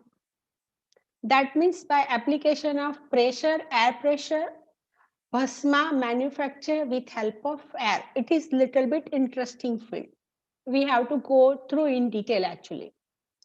Then you can say Vyom, Vyomati bhasma, that can be produced with the help of mercury. So ultimately, why mercury is on apex center? Because bhasma can be made by using mercury also. And last, that is bhasma can be prepared with the help of soil. Everything is present on the soil or on the earth, Mother Earth. And by using typical oil from different locations, they are ultimately produce the different variety of the bhasmas, which is known as sathala. Health sector. I just give you one typical examples that equal amount. So you know 10 gram, 5 gram and all that, or milligrams. Pipali. If you can put this word on the Google, you can understand that meaning. Adraka, Machi, Ajana, triphala, so many words I think you can understood. अदरका means आदू वाला जो है वो, आजना मतलब अजवाइन वाला जो है वो, triphala all of you know very well, 3 फल है एक्चुअली, आमला, बेहड़ा और हरडे करके, तीनों 3 आता है करके। संकनाभि, right, सैनी दवा and copper powder mixed together and formed into the form of tablet, which were used to treat the eye disease in that time. I think out of this, even today also, people are using amla or trifla to just increase the eyesight of human being, and they may have, if for more number of year you can have that practice, you may not have a specs actually. The ultimate area or technology behind all this medicine and all this paint and communication industry is what? Increase surface area to increase the reaction rate. For this approach has been used in the production of metal bhasmas from metal powder produced in situ and in the refining of the gold. So meaning of in situ is what? While generation of metal powder from the ore, that means first we should have a ore, then we should have a solid material, and then we have to convert them into the powder. So in situ case, from original raw material, it can be converted into the form of powder without the secondary stage, that means in the purified stage of the metal solid. So by in situ process, even in case of gold refining also, they are using this technique, and they will manufacture the particles which may have more surface area, more reaction sites, and more and faster healing rate for the human being, as well as in the paint industries, to cover the maximum area from the same quantity of the material. Then third, that in war, ancient scriptures, the very book, religious book of our Vedas and texts, that is Srukriniti, they also provide indication of use of gun power. हमने बहुत ये सब books में डाला ही है कि gun power कैसे बनाया जाता था, explosive power, how we can powder, sorry explosive powder how we can manufacture. So ancient Indians were expert in the production of gunpowder by using following ingredients. Some of the things are available and I just took it, that potassium nitrate, right? Or they consider to be as a signing salt, right? If they were not know the word of potassium nitrate, they consider to be as a signing salt. Salt have a luster. Sulfur very well, charcoal very well, arca and snuhi, right? So if we can mix together, ultimately we are able to produce the explosive powder which were used in the field of war. Sukraniti explained the procedure of making the gunpowder. If you can put the word Sukraniti, the books are available and they explain the making of the explosive powder, gunpowder. Not only useful in the war, it can be useful in the case of mining also to extract the metals. Production of silver powder by ancient Indian method based on mechanical comminution method, right? Gold you know very well. Nature has given gold in the form of fine lumps, very fine lumps actually. And in case of, it is easy to make the powder actually directly from in situ method to convert into the form of powder. But in case of silver, what we are using, we are applying the mechanical energy, you know very well, mechanical energy, and we try to convert them into the thin silver leaves. Why? Because of the highly ductile nature of the silver, right? Very highly ductile nature of the silver. It is possible to convert them into the form of thin silver leaves. They are fine, flake-like powder can be produced from the leaves.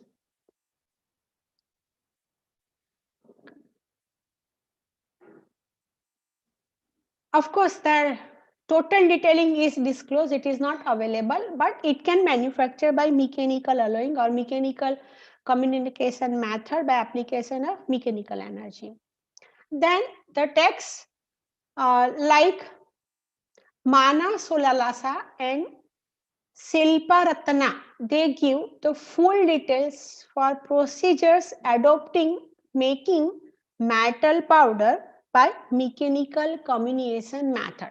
So these two books, they describe, the text describe the making of the silver powder earlier, more than 1,000 years ago. Now, shape play the major role. Most interesting features of such powder is the flaky shape, which gives higher surface area per unit mass, and it is well suited to the paint applications. Powder used in a broad sense. Now, this is a very interesting and catchy point of presentation. It includes granules or shots, small shots, in addition to conventionally defined powder. The famous iron pillar, it was, of course, there are many theories. What I was saying, hot forging, sir has also explained you the hot forging concept, right? Sunil sir has also told you. So how they can do the forging, on what they can do the forging? Forging needs material, basically the solid lumps. So that solid lumps or mass of the material can be collected from the individual selection of the iron ore. They can reduce them. These small, now not powder, but they are in the form of granules. They have a specific size. And then they can apply the hammer or pressure either in the open forging or closed die forging operation, and then they can make the iron pillar. It is amazing. The weight of the iron pillar, okay, manufactured by successive hot forging of the porous sponge iron pieces. Purposefully they made porous, so that what will happen, the communication between inner and outer alloying element can immediately make, like sir has suggested, the special phosphorus film generated at the beginning of the installation of the iron pillar, and still today it protects from the environment attack, right? By close to the powder forging, very close, matlab very process is nearer to the powder forging process. Okay. So these are the few, or look, those who are very beginner of the metallurgical field, those they know very well, for them it is not essential. So we need a mass and then we can go for the forging operation. These are the slide indicate where we are master to use our powder to make the ornaments, right? The design of the ornaments, one fine powders of the gold, they are deposited on another, and they were making the beautiful ornaments for the gold for human beings and all that. Then you can see the ancient Egyptian gold treasure, the number of items they were manufactured from the gold, right? So either they were using in the form of powder or solid gold.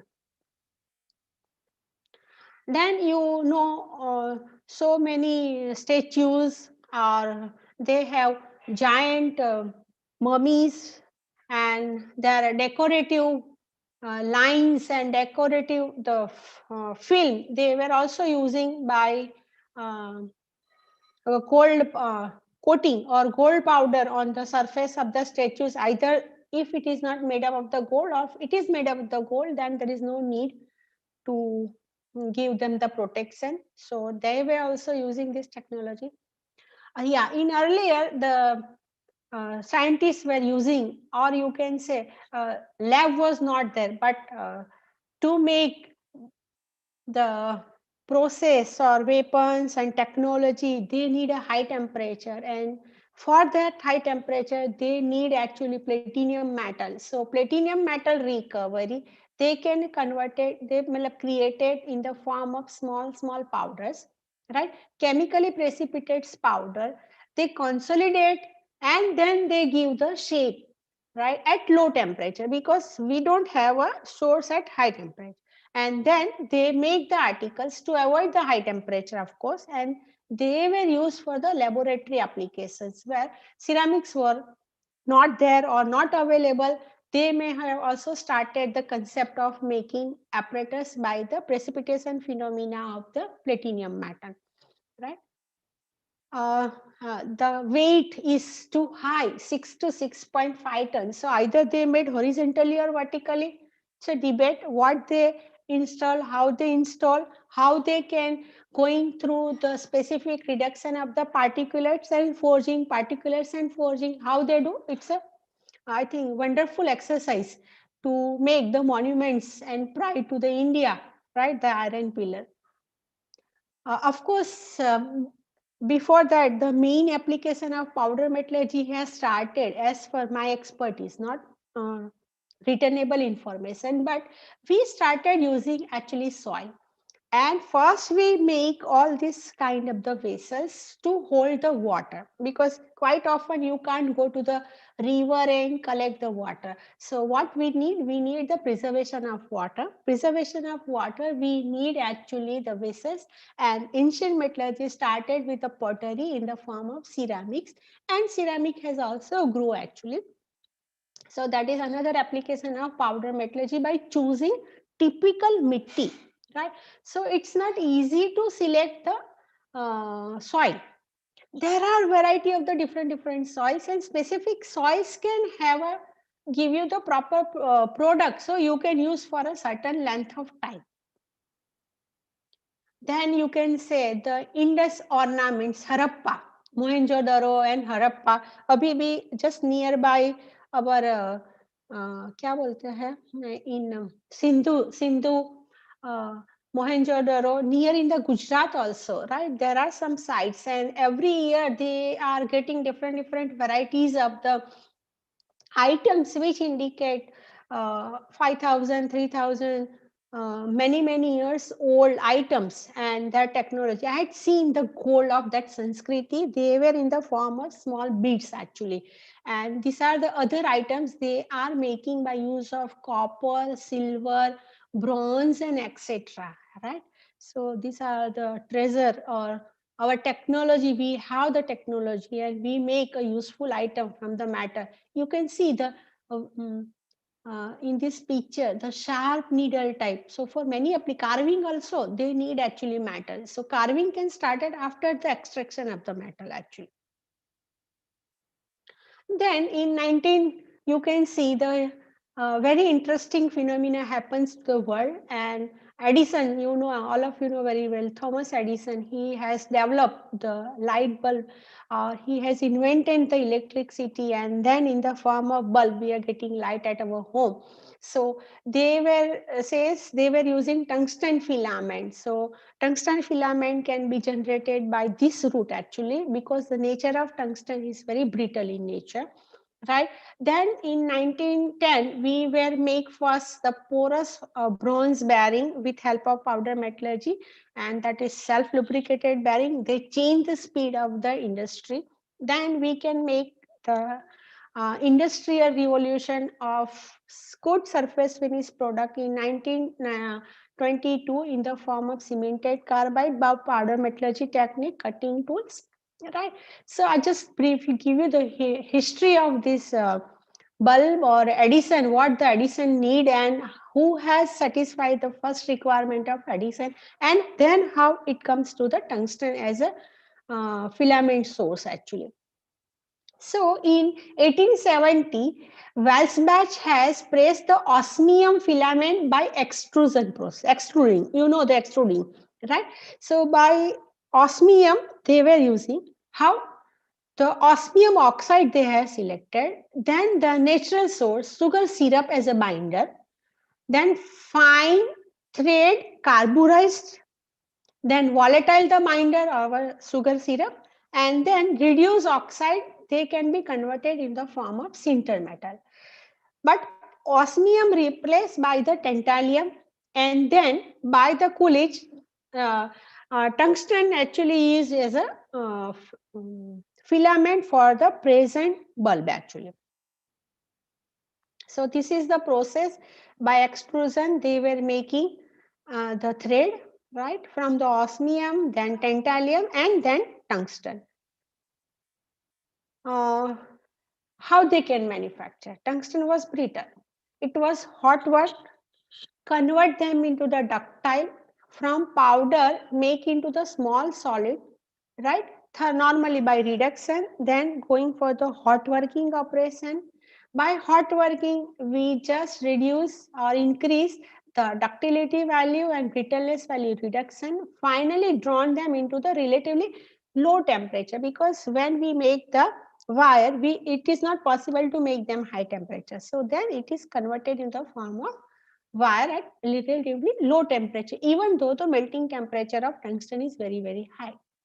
And now you can see the era has been totally changed. 1973 actually. In India, Powder Metallurgy Association has developed. They initiated like today people are doing, and their aim is to just give the knowledge to the special industries to make the gear, armors, electrical contact material, nuclear power, high temperature filters, turbine, painted circuit board, explosive, welding, rockets, catalyst, biomedical field, and last not but 3D printing actually. So these are the references from where I took this information. Sand, Thumler, German, Godzil, and Carpenter, HC, and Robertson, Raman Krishnan from IIT Bombay, their lectures, right? Then there are articles, a few more books from where I can take the information. These are the pictures of the modern application of powder metallurgical products. Thanks for your valuable time and listening me. Thanks once again all the organizing committee who take the pain and give me the opportunity to deliver my thoughts and ideas and interesting field of powder metallurgy as an ancient powder metallurgy. Thank you once again, Sunil sir and his team. Thank you, Vanna Rao, Dr. Vanna Rao. You have presented it very nicely. Starting from traditional ornament making, pots, ceramic pots, and then going for the filaments, tablets, welding electrodes, etc., etc. It was very nice presentation. In fact, the main principle behind the powder metallurgy is the increase the surface area. More the surface area, faster will be the reaction. So automatically the making the powder to increase the surface area. Simple example is if tablet, if it is solid tablet, if you have it, it takes about 2 to 3 hours to digest. It will become a smaller, and it takes after 1 hour it become completely reactive. Whereas if you go for the capsule is nothing but the cover with a lot of powdered medicine, or recent tablets which are made up of powder metallurgical compact tablets. They will react within a few minutes and you'll get relief. So same principle is used in the metallurgy also. I'm very thankful to you for presenting this presentation on the powder metallurgy. Any questions, please? Okay, you can always put it in your chat box, and the organizer will take care of sending it to the speakers and getting you the answer. Thank you very much. I request organizers to go for next presentation. Thank you, Paiser, and thank you, Vanna Madam, for your nice presentation. Now our next invited speaker is Shri Urvesh Vala sir. Urvesh Vala sir is the head of materials engineering technology in L&T Chiyoda Limited, Vadodara. He is also a chairman of the Society of Metallurgical Engineering at MS University of Baroda and vice chairman of the Indian Institute of Metals IIM Baroda chapter, India. He is NIGA's governing body member for 2020 to 2022 for NAS India, and he is also appointed as advisory board member of Indian Institute of Welding IIW for 22 to 2025. He is also an executive committee members of the ASM International Gujarat, ASM Group Leadership Team, GLT, and IUCEE Indo-University Collaboration for Engineering Education Mission, New Education Policy. He is also a mentor of the Center for Startup and Innovation, Vadodara, from 2018 to 2022. He is a technical committee member of the ASME conference, senior research. He already served as a senior research fellow for the CSIR New Delhi in 2002. Sir has published more than 75 research papers and in the different national and international peer-reviewed journal and the conferences. And sir has received the best paper award, next international award, best paper in the symposium coating and lining in the Corcon 2017. So we welcome you, Urvesh Vala sir, for your presentation. Thank you, Professor Sharma, for your nice briefing about me. Coming to my presentation, I'm just sharing my screen. Kindly acknowledge if you see my screen. Is it visible? Visible, sir. Okay, thank you. So good afternoon. It was very nice occasions to tell about metal joining from ancient age to the modern technology. As such, all my professors and my guide, we can say, they have given us a good briefing about Asian metallurgy so far. I will just cut short a few things because of the time restrictions as informed by the committee. So I just go into the core topic. So just before going into that, these are the certain photographs which is there for Asian metallurgy ornaments, which is not really there. That time they don't call this ornament by welding processes, but yeah, it is one of the metal joining type which we can say. Normally when we see there is a Rigved, Samved, Atharved, Yajurved. So there are many Veds which we learn during our Asian metallurgical things and even for our country. And that time we was very rich in terms of the resources in terms of metallurgy. So coming to that, this is one good example which I'm interested to share to everyone. This is a metallurgical marvel. If you see this particular Mahalakshmi temple, which is located in Kolhapur, Maharashtra, it is a wonderful example of metallurgy. Probably this is the only idol in the world that was made using three metals, that is silver, copper, and brass. If you see this, the face of goddess is made up of silver. That is the top portions of the face, and the rest of the body is made up of copper, and the clothes which is made up of brass. And this is not welding; it's a melting point of all those three metals are at different melting point, but it was made. Asian metallurgists can able to make this particular structure, which is the example of three metal which is casted together, and which we even at this time we cannot make such sculpture in our system. Even if you see the lion below that, below the goddess, that is also having made up of copper. The body, if you see, the body is of copper, and the aisles that is of brass. So this is what wonderful example of metal joining in Asian metallurgy, what we can understand. So from there, just to go one by one, that is Bronze Age, Iron Age, how the things are categorized there. During Bronze Age, there is small gold circular boxes were made by pressure welding lap joints, as we can see from the photograph. Even if you go to Iron Age, then we have welded pieces of iron together, and one of the example which is already discussed many times, like iron pillar.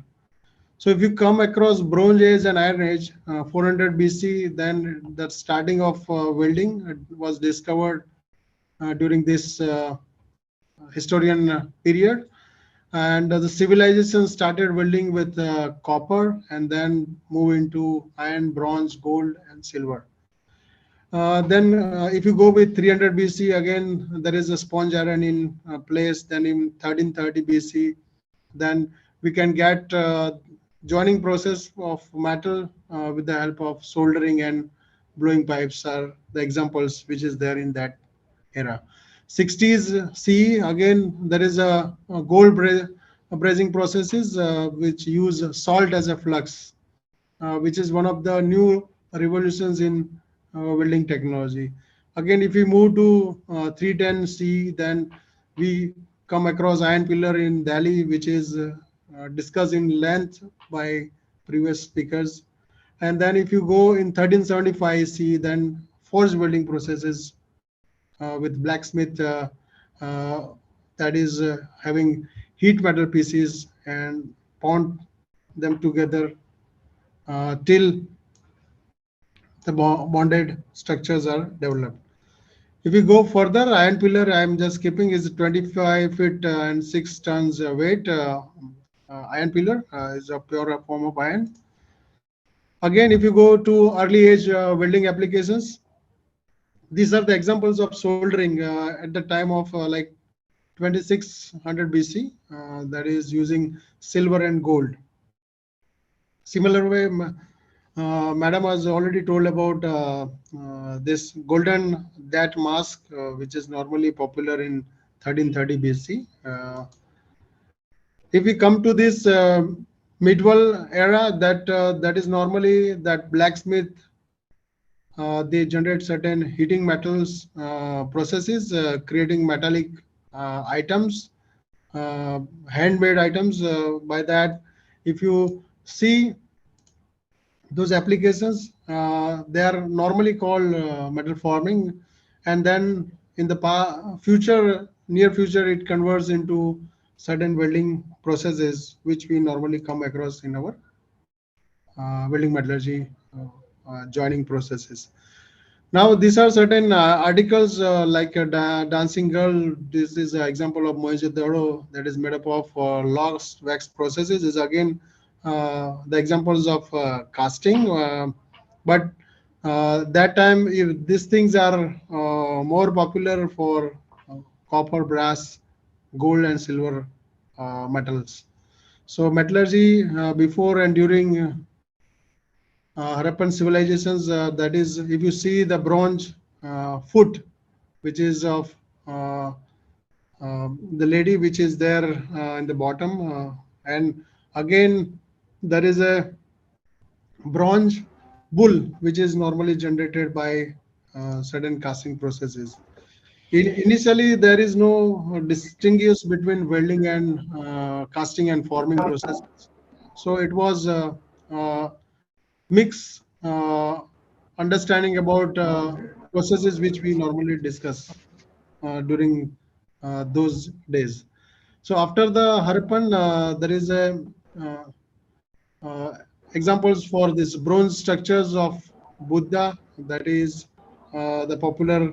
Even there is certain bronze structures made up of Mahalakshmi and Natarajans was popular in Asian metallurgical structures. Coming to the new technology in 19th century, as you see, and even in the 20th century, the things are now going to be changed from Asian metallurgists by hands or by certain machines to robots. Now, coming to this, I just want to add one thing here, which is again Asian metallurgy, not related to India, but like Titanic was welded or riveted, the answer is yes, of course it is riveted one. And when it strikes with the iceberg, that particular things are get destroyed. But I just want to add one thing here, like in when the titanium ship was designed, that time welding was already introduced. That is in 1911 and 12.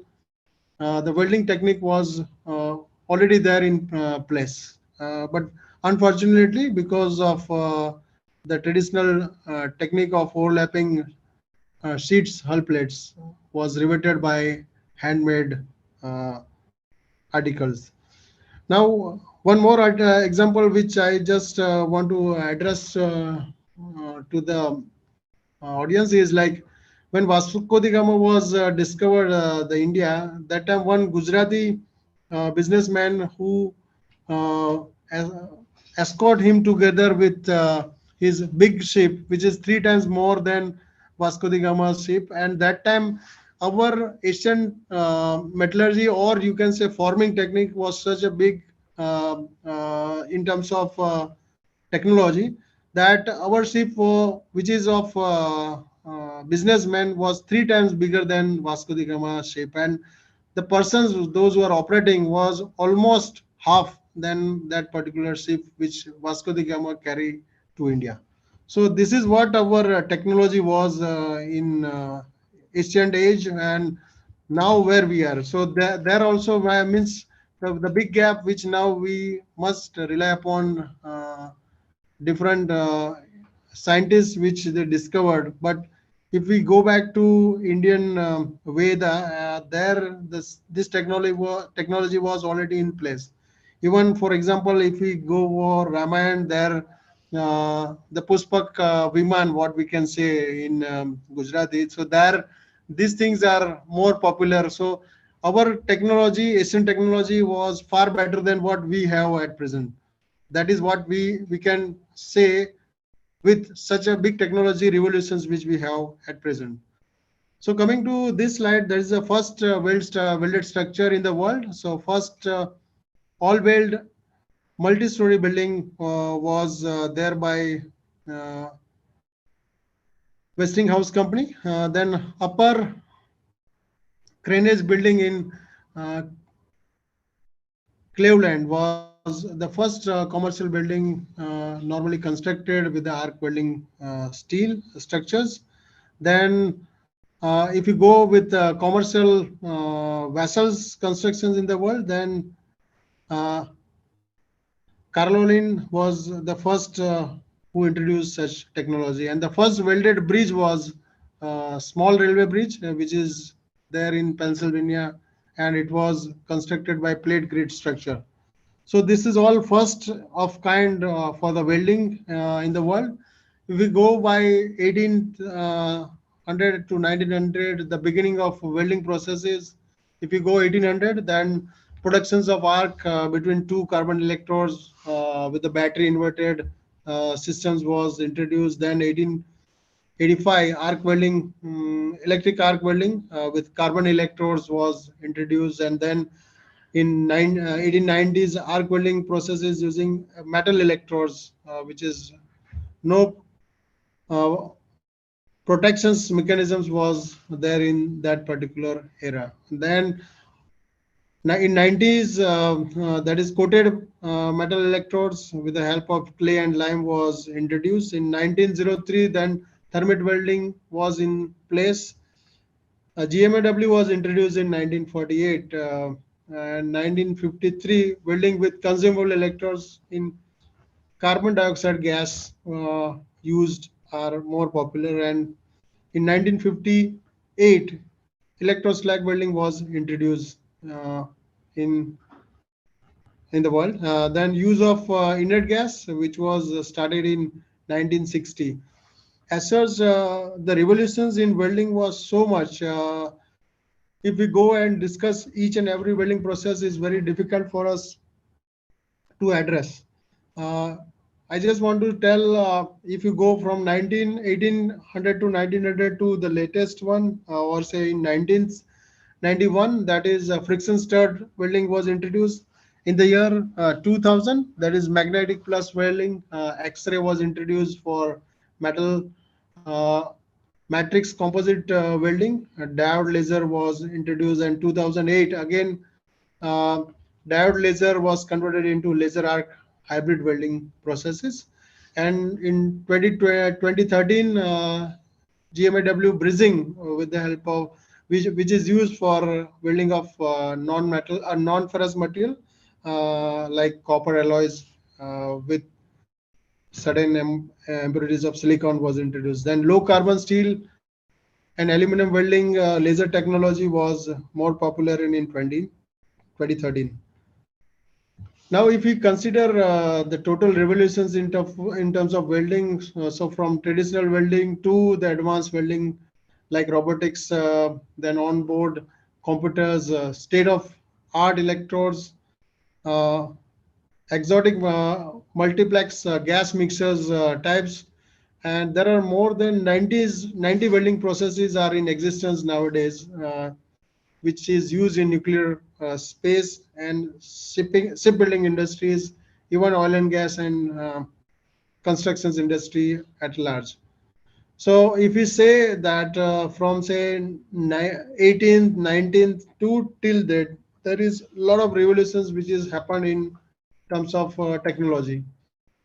Nowadays, automated welding process with coordinate with information systems like IT, IoT, and the things which is to be operated from home or from isolated places are more popular. Nowadays in India also, I have seen the welders at from home they start the machine and the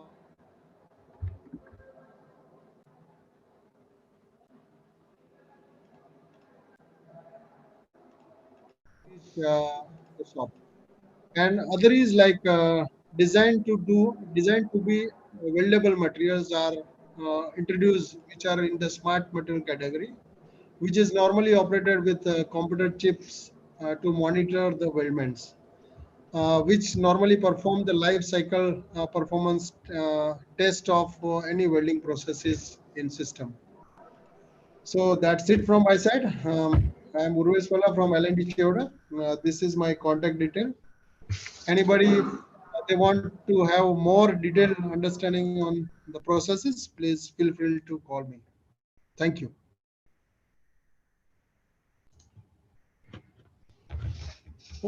And I'm thankful to the organizer, Vigyan Gurjari, for giving me this opportunity to present welding from Asian metallurgy to present 2022. Thank you. Thank you, Mr. Urveshwala. You have done very nice presentation on the ancient joining and welding techniques. In fact, you have started from the joining processes with the various examples of old age ornaments, statues, sculptures, and a vehicle like Pushpak Viman. It was all very good example of ancient joining techniques they have used. We still don't understand whether it has to be called as a welding or brazing, because there were no techniques to heat the material. Joining is the process where heating and fusion has to be done. There were no such technology to go for very high temperature like in 800, 900,000. So, but still they used to do it. It is really wonder. And then you have continued with the recent welding technology. And in this welding technology, you have included plasma lasers and submerged arc automated welding, including using IoT. IoT is the latest topic which is running under computer science. So you have covered a very good data in your presentation, and most of that was very new for us. Thank you very much. Any questions from any questions from the audience side? Thank you. Thank you, Balaji. Thank you, sir. Over to organizers.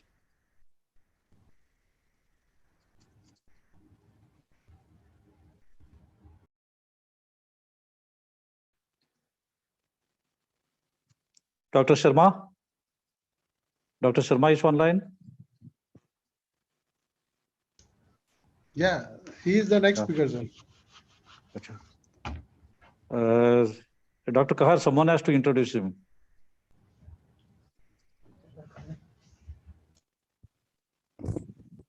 Yeah, I think Dr. Sharma he is assistant professor in Government Engineering College, Metallurgy Department. He is also the Vice Chairman of Indian Institute Metal Baroda Chapter and the coordinator of Institute IFA, that is Institute Industry Entrepreneurship Facility and Academia Cell of Vigyan Gurjari, Gujarat Prant. And he has presented and published more than 35 research papers in reputed journals and international conferences, and willing to do is research, particularly field of interest is corrosion and surface protection. So with this small introduction, I request Dr. Daulat Singh Sharma so kindly present his presentations. Yeah, Dr. Sharma.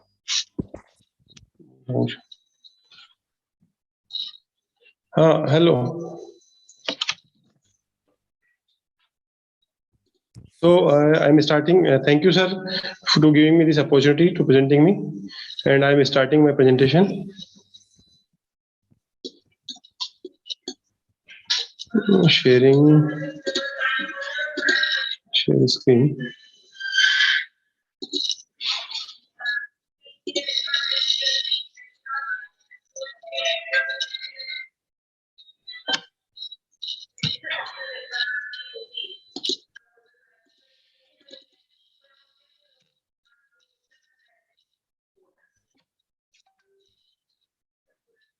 Sir, is this screen is visible to you?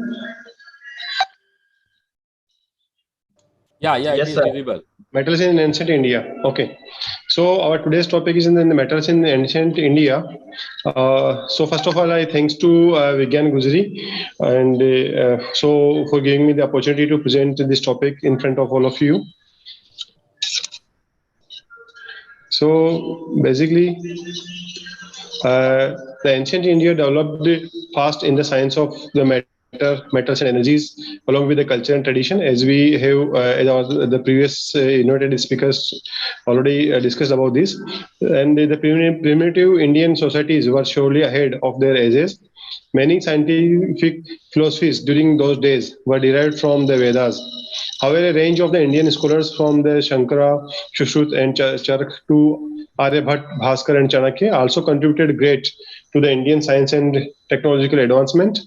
Many of the ancient Sanskrit text contains instruction on the metalwork, such as the building of the furnaces as found in the Brihad Viman Shastram, or blows or making of the metal powder or binders or glue, as in the Rashendra Shar Sangraha, Shilp Ratnam, and Ras Ratn Samuchaya, all of from the 19th to 12th century of the current era.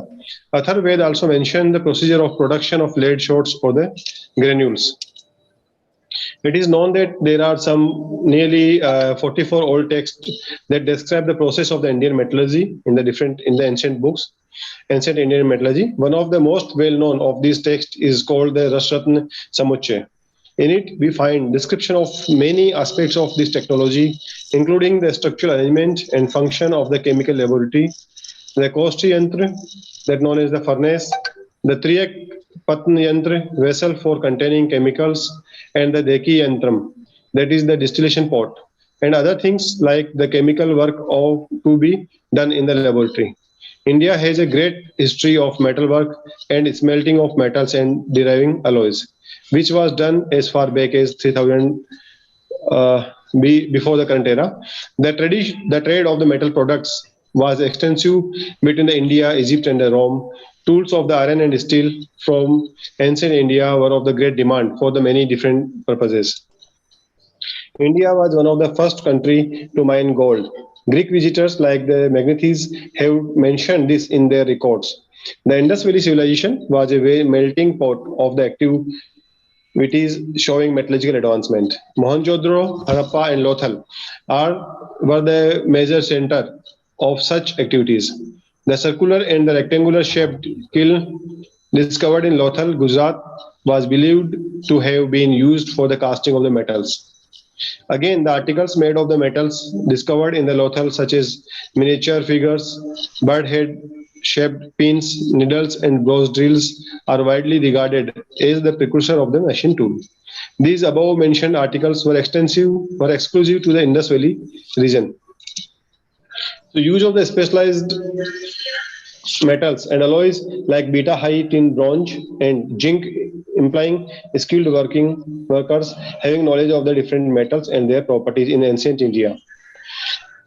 Kamla tribe of Kerala is still found using traditional practice of the high tin bronze vessel making, and also the Kurumba tribe in the Nilgiri are still found skillfully extracting gold from their traditional methods. During the Industrial Revolution, the usage of metals grew exponentially, but before that, the evolution of mankind and metallurgy almost took place simultaneously. So metals which could be easily smelted were given preference over difficult ones. So a brief of usage of some of the most fundamental metals is as follows.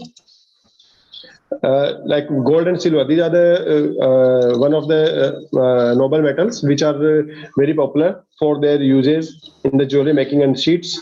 Owing to their ductility and luster appearance, they were in wide use. Some of the gold and silver ornaments from Indus Valley sites, such as the Mohenjo-daro, are hosted in the National Museum, New Delhi. The deepest ancient mine in the entire world is found in the Maski region of Karnataka.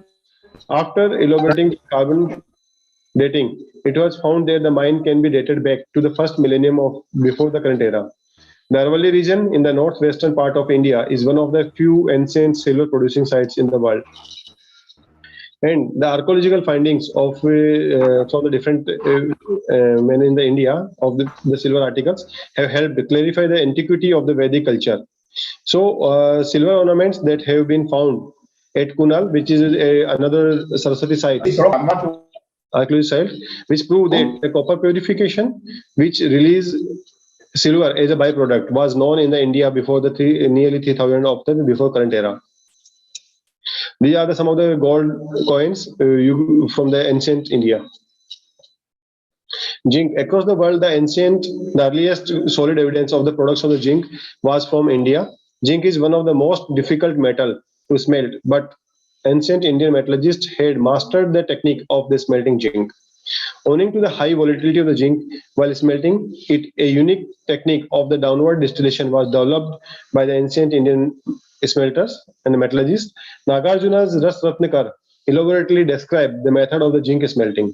It is evident from the semi-industrial scale production of the zinc in the Java region near the Udaipur in Rajasthan.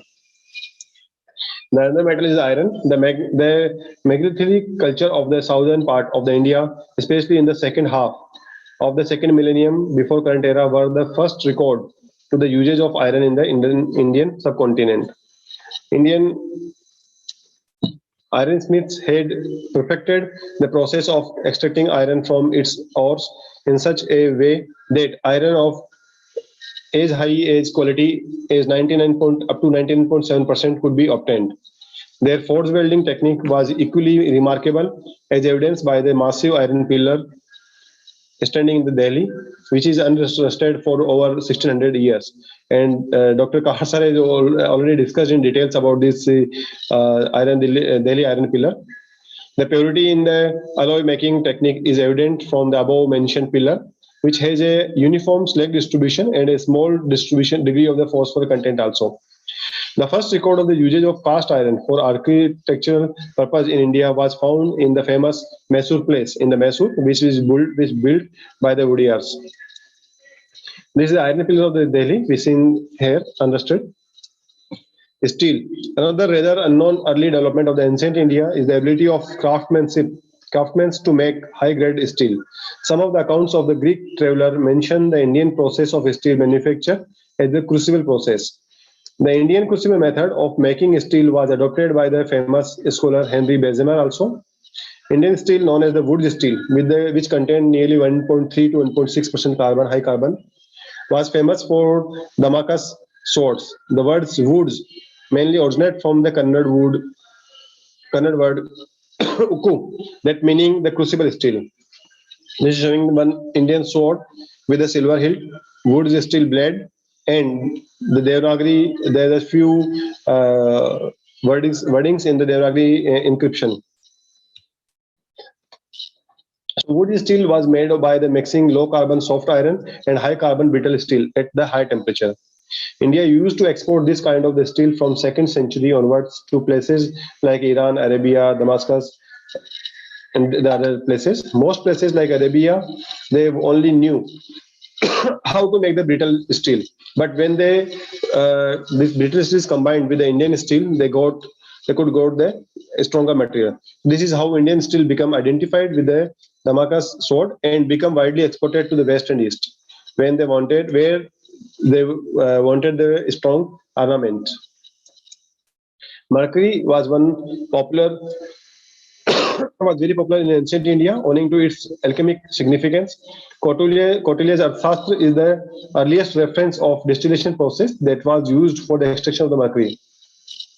Vermilion or cinnabar, which has extreme ritualistic significance in the Indian tradition, is made from mercuric sulfide. It was also used for making the red bindi, which is widely worn on the forehead by the Indian women. The ancient alchemic text also mention the uses of the mercury for alchemical transmutation. And lead, this is a different metal. The Aravalli region in Rajasthan was one of the earliest lead mining sites in the ancient India. The smelting of lead indeed developed steadily in the following eras. Now next is the copper. Copper is in ancient India. Copper artifacts were developed from pre-Indus Valley sites such as the Baluchistan near the northwestern border with Iran. In some of the Indus Valley sites, that is Harappa, evidence of some copper smelting furnace have also been found. The mining of copper was very much prevalent in ancient India, and such evidence has been found from the Khetri region of the Rajasthan in the 3rd and 2nd millennium before current era. From as far back as 2000 before current era, people had made fine copper access with sharp cutting edges by casting the copper in molds. The capital of this technology was around Ujjain, as well as the Nasik, Ahmednagar, Pune, and other districts. Pure copper was also used as material for making instruments and vessels for medicinal purpose. A copper probe for applying antimony to the eyes have been found in the excavation of Bijnor and Bihar. Shushrat mentioned a copper needle in the operation of the cataract. The copper alloy of brass was also used, which in the earliest form contained more than the 28% zinc. References in Greek text to zinc technology indicates that zinc objects were traded from India as far back as 6th to 5th century of before current era. The word renowned bronze sculptured statue of the dancing girl from Mohenjo-daro is the best example of tin mining and smelting technology in ancient India. Tin was also used as a material for blunt instruments. Shushruth mentioned plates of tin to surround a tumor and to protect the healthy parts before the actual surgery. Such plates are recommended to be made of tin, lead, copper.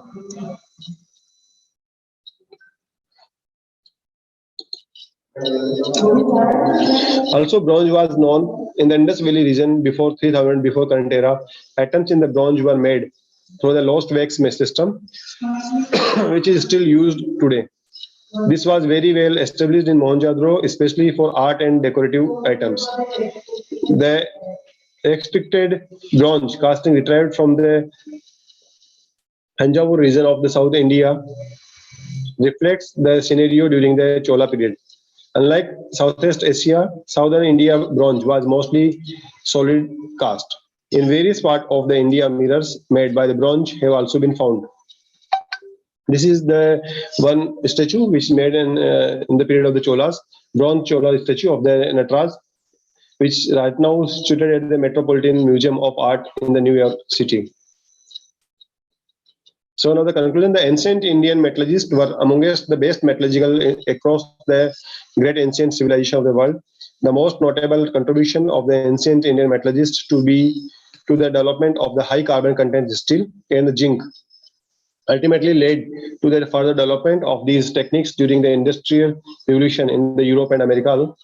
Archaeological excavation at Mohenjo-daro and Harappa have shown that the people of the Indus Valley civilization were skilled in the casting and forgings. Copper and bronze were utilized for making tools and weapons, domestic utensils, statues, bangles, finger rings, earrings, wires, and rods.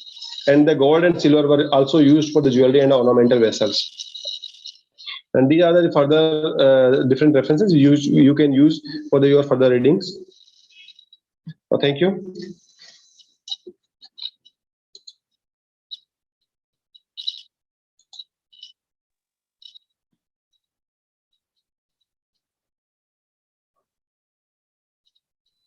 Thank you, very Dr. much. Sharmaji. Thank you, Dr. Sharmaji. You have nicely presented the history of different metals, especially high carbon steel and zinc, which is very popularly used earlier days. Then you have also explained use of different metals, especially copper, bronze, and iron tools or iron metal for tools and weapons. And then different ornaments made by the different metals. You have explained nicely. It was very nice presentation. Thank you for the preparation you made. Any questions from audience side?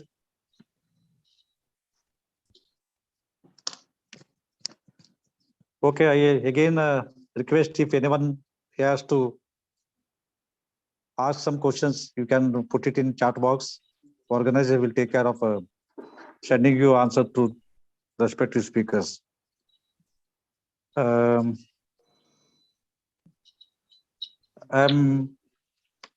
very happy that all the 4 invited speakers have presented very nicely. Now last one paper is theirs. I request organizers to continue with that paper. Thank you, sir. Now I request Yakshil Choksi, sir, from Government Polytechnic College, Rajkot, to present his paper. Professor Yakshil Choksi is a faculty at the Government Polytechnic College, Rajkot, and he has done his graduation from Indus Institute at Ahmedabad, masters and from the this MS University Baroda, and he is just completing his postdoc PhD degree from the MS University Baroda Metallurgy department, and he's already written many papers and a few books in the area of the metallurgy department, in the metallurgy field branch. So welcome to you, Yakshil, sir. Hello, am I audible? Yes, you are audible, and your screen is visible. Your PPT is visible. Okay. Thank you, sir, for giving me an opportunity to present on a topic called is ancient Indian iron making. So, starting my presentation with the history. So, basically, when we are talking about any civilizations, the civilizations always measured or quantified in the ages which is correlated with the material like Stone Age, bronze, or the iron. So basically, all the civilizations, what we can say that correlated to material. When we refer from stone to iron, the material becomes stronger. So in that civilization or the ancient times, there were 8 metals were used. The last one was the iron. Okay, in the when we refer the Vedas, so Rig Veda mentions the use of prosthetic leg made of iron granted by Ashwinis. So basically, we can get the idea about the advancement of the ancient people who worked on the iron not only the iron, but they do the surgery. They did the surgery with the help of their technology. In Atharvaved and Yajurved, it is also mentioned that the dark metal, means Krishnayans or Shyamas, which is also referred to the iron. Now, why iron? The iron has two associations. One is the creative, that is, we can say that and agricultural implements, and another is destructive association is for the weapons for the war. Okay, and both were crucial at the time of first millennium of BC. Now, when we are talking about pure iron, it has undesirable qualities like it is softer than the bronze. It's difficult to achieve the sharp edges, or it has a rusting issue. But when we are talking about ancient time, the wrought iron and wood steels had exceptional properties like it is a strong, tough, as well as it had an excellent corrosion resistance property. Now, when we are talking about ancient iron making timeline, start with the 1100 BC, the iron from the megalithic sites, which is in Halor, which was excavated. Then in 326 or 300 BC,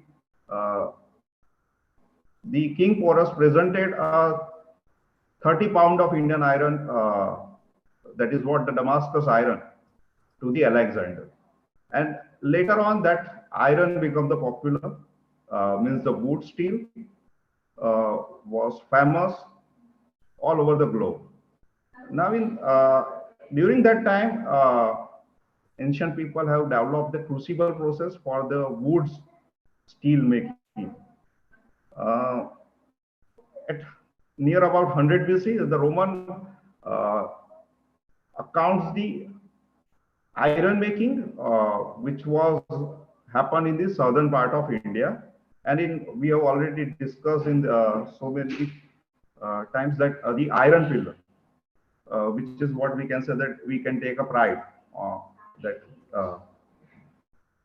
Okay, now in the recent excavation in Ganges Valley and Vindhya Hill have confirmed the iron produced there possibly as 18, what we can say that the 1800 BC, the second millennia of the BC.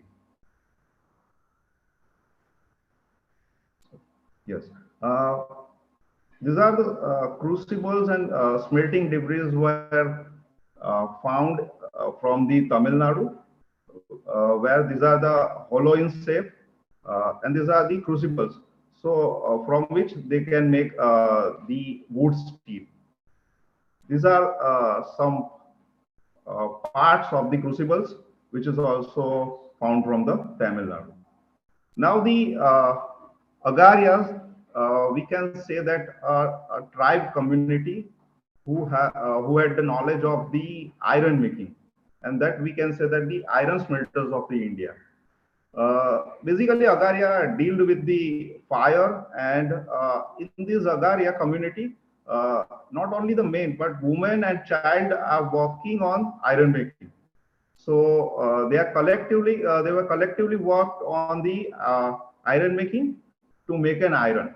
Basically, in this process, what we can say that they took only two materials. One is the iron ore, another is charcoal. Charcoal is for the reducing purpose. So they have one bhatti, which we can say that iron smelting furnace, and the product of this is called a sponge iron, or what the bloomery iron. And this melting process actually an accidental process, which is a cooking of metal ore in the iron. They want to make a better material with respect to iron. Now what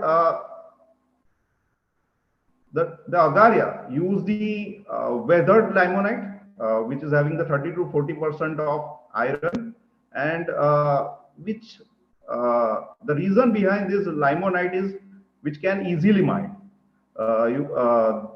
It can be dug in the depth of 2 to 6 meters, and you will get the limonite. The limonite has a high reducibility. Another thing is that size they put in between of 5 to 6 mm, and then whatever remain, the fine particles, they will use to making of the furnace. Another is the charcoal. Charcoal basically they collected from the forest, and basically they are dry or green branches of the teak, shal, and bamboos. And what we can say that they are phrased branches of the respective woods. The size of the charcoal is in between of the 30 to 50 mm size. So that charcoal will ignite and burn faster rate. So they are taking an optimum size, and the whatever small size of the charcoals and the fine charcoals which they will use in the forging of the wrought iron and the furnace making. Now this is the iron smelting furnace which was used in the 700 BC in the southern part of the India. So it's an either it is in the circular shapes or rectangular shape. It has a tuer, and the tuer is made up of same material which was used for the furnace making. The material is generally a local material, alumina rich clay material, with they used iron ore fines as well as the charcoal fines. So in which they will construct the iron smelting furnace, and they will make the they will smelt the iron ore from the iron. Now in this generally this iron smelting furnace is situated within the forest or the backyard of the house of the tribe people called Agarias. The bottom of the furnace is it's a bowl shapes. So the whatever the smelted iron or the bloomed iron which was collected at the bow. Now the product received from the or generated from the iron smelted furnace is the sponge iron. So at that time the melting point of iron was not achieved. So the solid state of reduction was carried out with the help of charcoal, and the temperature of the furnace is in between of 1100 to 1200 degrees centigrade. The product, what we can say that a bloomed iron, it's a reduced spongy solid mass, and the slag.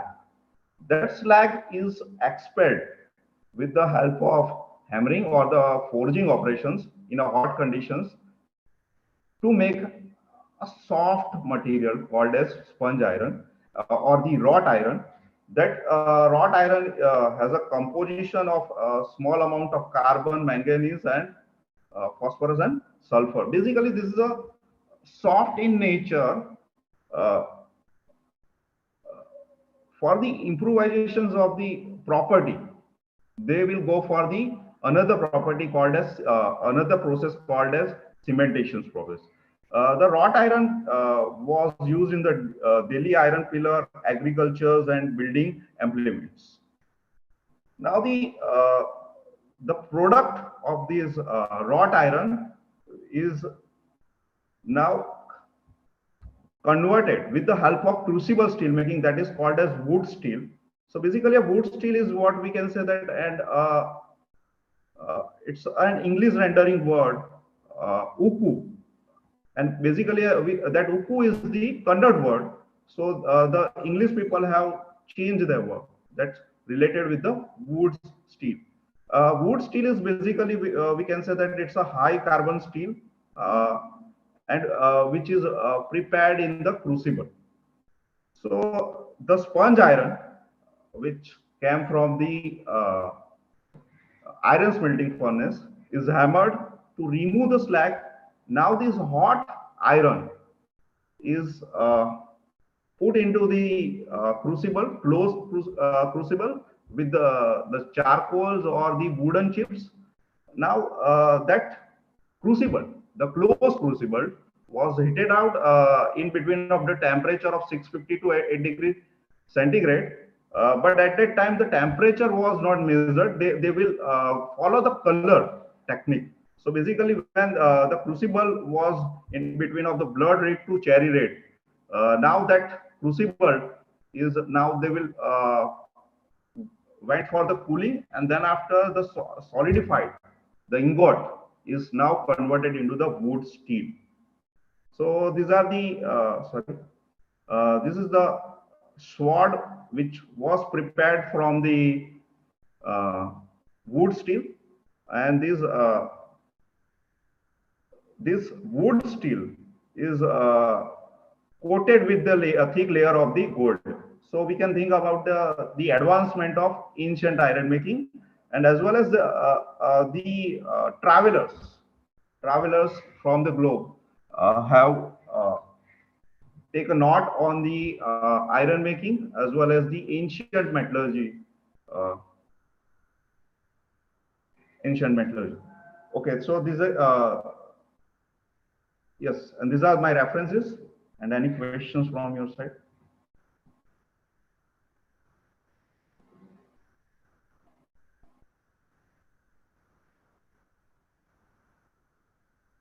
Hello.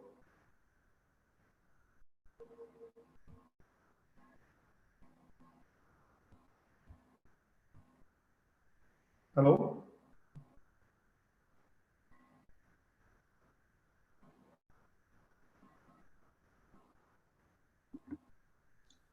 Yes, sir. Yes. Is there any interruption?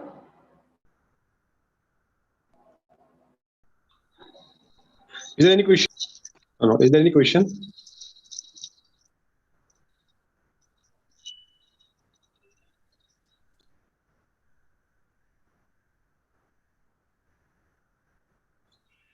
Okay.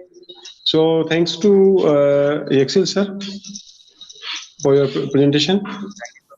Thank you, sir. Now I invite Dr. Paiser, who is the session chair, for his concluding remarks of the session.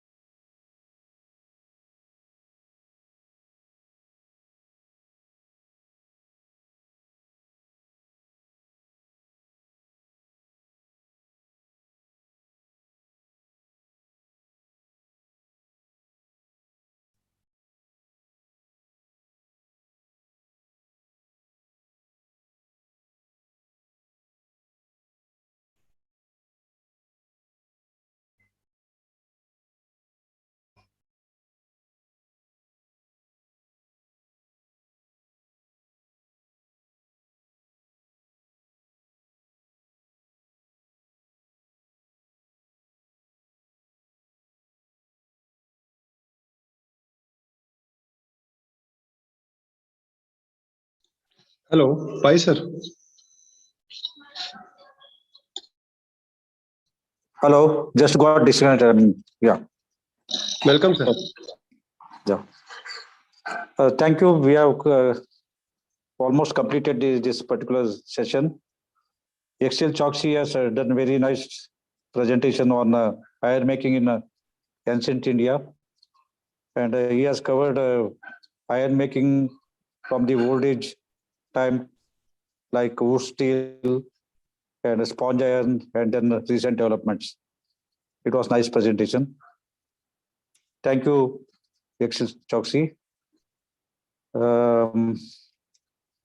It is my side. I have to give the summarizing or concluding remarks now. I'm really very happy that all my students, ex-students or my earlier students, they have become all invited speakers of today's session, starting from Dr. S.D. Kar, Dr. I.B. Dave, Dr. Vanna Rao, Urvesh Wala, and Dr. D.K. Sharma. All of them have done very well in the presentation. Their material was very good. In fact, most of them have enriched our knowledge. Things which we are not knowing even after 35 years of teaching.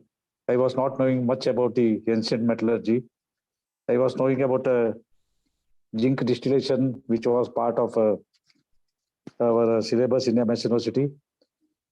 And some of the iron pillar, of course, we knew something, but this phosphating was a new thing for me. Dr. Kahar has done very good job in explaining completely how it is corrosion protective. Most of the people, they were not knowing what is corrosion. For them, he has given brief introduction of the corrosion also. It is a reverse of metallurgy or a reverse of extractive metallurgy. From ore to metal and then back to again different form of ore, that is a pure ore. He has explained and which cannot be avoided. But iron pillar is still avoiding that reverse process. And he has given nicely the phosphating process, which earlier days. One thing I still remember, phosphorus is very bad for the working of metals, working of steel. Iron, the phosphorus always is very difficult to work on it. It's very hard. And that's why all the steels are manufactured with very low possible phosphorus, not more than 0.05. But here it is nearly 0.25 phosphorus was available. Sorry, 0.02. Here it was 0.25 phosphorus was added. And this added phosphorus has given completely advantage for this rod pillar, because once phosphorus is there, you cannot go for the casting also. You cannot, because it's very slow. Fluidity is completely reduced. Higher the phosphorus, less will be fluidity. And for the welding, you require more fluidity. Sorry, welding, for casting, you require more fluidity. Of course, for welding also, you require more fluidity. So in both the cases, phosphorus has to be reduced. But with the higher phosphorus, they have taken the positive point of phosphating, which has helped the iron pillar to withstand. Thank you, Dr. Kahar. You have done very well. Dr. Ibik Dave, in ASET, Indian Non-Ferrous Metallurgy, he has covered starting from the gold to up to addition of mercury, zinc, and development of platinum in the chronology order. He has unknown fact of importance of arsenic in copper. The copper has become very strong with arsenic, that I came to know about. I have seen so many applications of arsenic copper, especially on the temple tops, where it is for ages it is becoming, I mean, it is showing only reddish color, whereas otherwise copper vessel which we are using in the household purpose, or copper glass which we are using for the day-to-day, it will become black within 2-3 days, but it is happening because of arsenic. That fact I came to know today. Thank you, I.B. Dave, sir, Dr. I.B. Dave, for your nice presentation.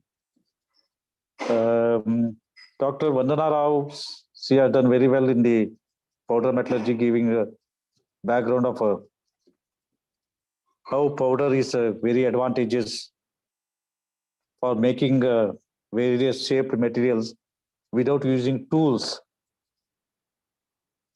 If you go for powder metallurgy, there is no need of using tool for shaping the purpose.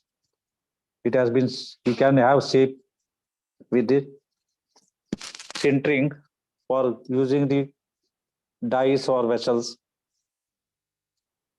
on which, in which you can put the powders and compact it, you'll get the required shape.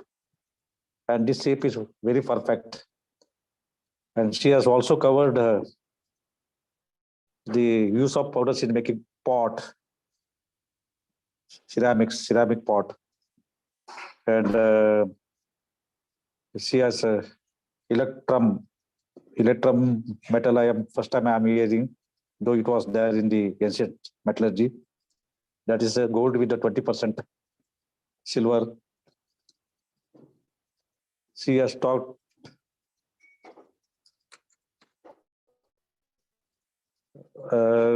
about the powders which are used for the making old vessels, ceramic vessels or metallic vessels.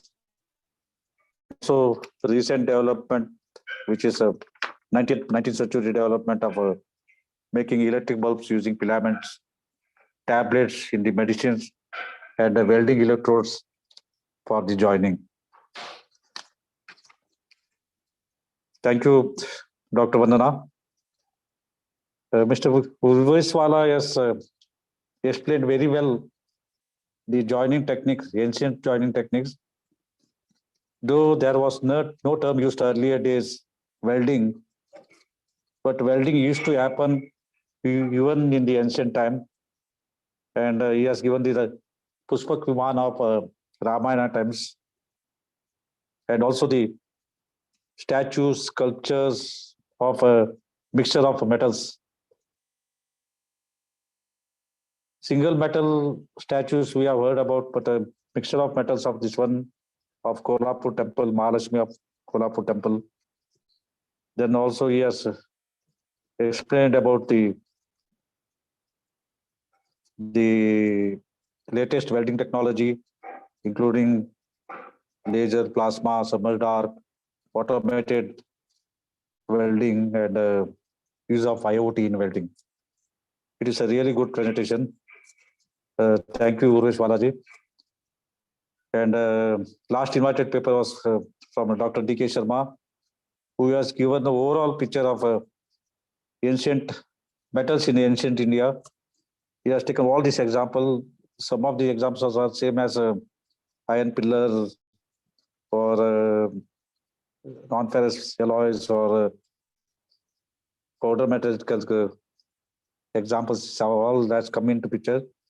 But he has covered almost all the metals, ancient metals, as per the age, different ages of the history, starting from stone to Iron Age.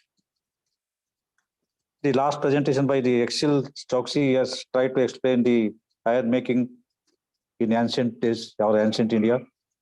He has done good literature survey, and thank you, Axel, for your efforts. So overall, the nearly 2 hours of a presentation, 2 to 3 hours, has become very useful to all of us, including all the participants, I hope. And the efforts put by the speakers is really appreciable. Thanks to all the invited speakers and presentation speakers for your contribution to this session. It is really has to be appreciated, appreciable. And I'm feeling very proud that my students are doing very well. After a long time, I am hearing them. I never heard them since last 15 to 20 years, but I got opportunity to hear them today. I'm very much thankful to the Vigyan Bharati and Vigyan Gurjari for giving me opportunity to chair this Gujarat Vigyan Sammelan. And it is really educating for me, even at this age. I left the metallurgy long back, but this session has revoked all my earlier memories, including from the students to the subject. Thank you very much, especially Dr. Kar, for giving me this opportunity. Thank you all. All the best.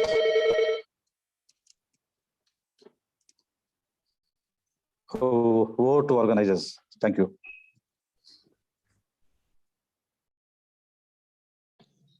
Yes, thank you, sir. Now I request Mr. Suresh Dabekar for vote of thanks.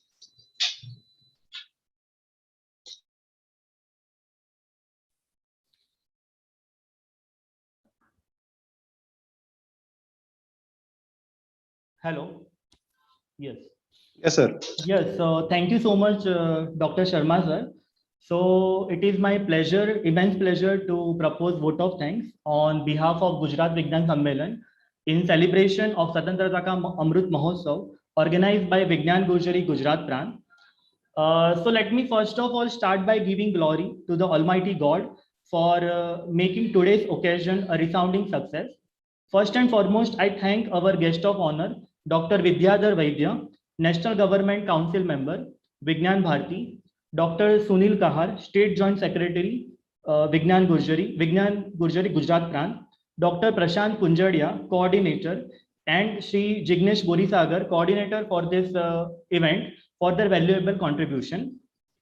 We are grateful to our session chair, Professor K. Babapai, for his unstinted support. I thank all the distinguished invited speakers, Dr. Sunil Kahar, Dr. I.B. Dave, Dr. Vijay Rao, Mr. Urveshwala, Dr. Daulat Sharma, and Mr. Yakshil Chokshi for accepting our invitation and their valuable contribution, guidance, and encouragement. I thank Dr. Daulat Sharma, session coordinator, for his support. Last but not least, I thank you all the participants for attending this nationalist event. So I would like to finish my vote of thanks by a few lines from late Prime Minister Atal Bihari Vajpayee ji. So Bharat कोई भूमि का टुकड़ा नहीं है, ये जीता जागता राष्ट्र पुरुष है. ये वंदन की भूमि है, ये अभिनंदन की भूमि है, ये अर्पण की भूमि है, ये तर्पण की भूमि है. इसकी नदी नदी हमारे लिए गंगा है, इसका कंकर कंकर हमारे लिए शंकर है. हम जिएंगे तो इस भारत के लिए और मरेंगे तो इस भारत के लिए, और मरने के बाद भी गंगा जल में बहती हुई हमारी अस्थियों को कोई कान लगा के सुनेगा तो एक ही आवाज आएगी, भारत माता की जय. So I want to thank you everyone.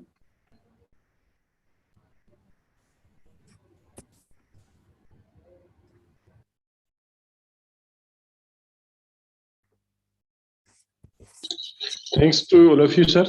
Now, with permission to our session chair and the Joint Secretary of Vigyan Gurjari, Dr. Sunil Kahar, sir. So we conclude. Finish the announce to for completion of the session. Yeah. So Yeah. thank you very much, Dr. Daulat Sharma ji and Mr. Suresh Dabekar, for nicely organizing these technical sessions. And on behalf of Vigyan Gurjari Gujarat Prant, I must like to congratulate all the invited speakers, the session chair and my guide, Professor K. Babapai, and in absentia, Dr. Vidyadharji Vaidya, Prashant Bhai Punjadia, Chaitanya Bhai Joshi Sahib, President of Vigyan Gurjari, and all these participants, all these dear student friends. I think you have been studied the metallurgy, the ancients, the modern metallurgy you have studied.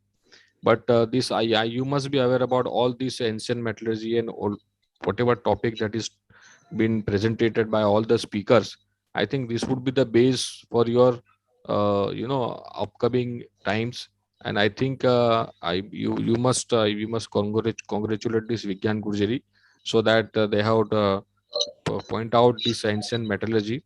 And I think in future also, whenever we had this international conference of related to metallurgy, whenever we are involving, we must encourage this one of the special session of ancient metallurgy, because this will be the give you the base for all these metallurgists for their future prospectus. Thank you all, and officially we are closing this session, and we closing this session here. Okay, thank you all.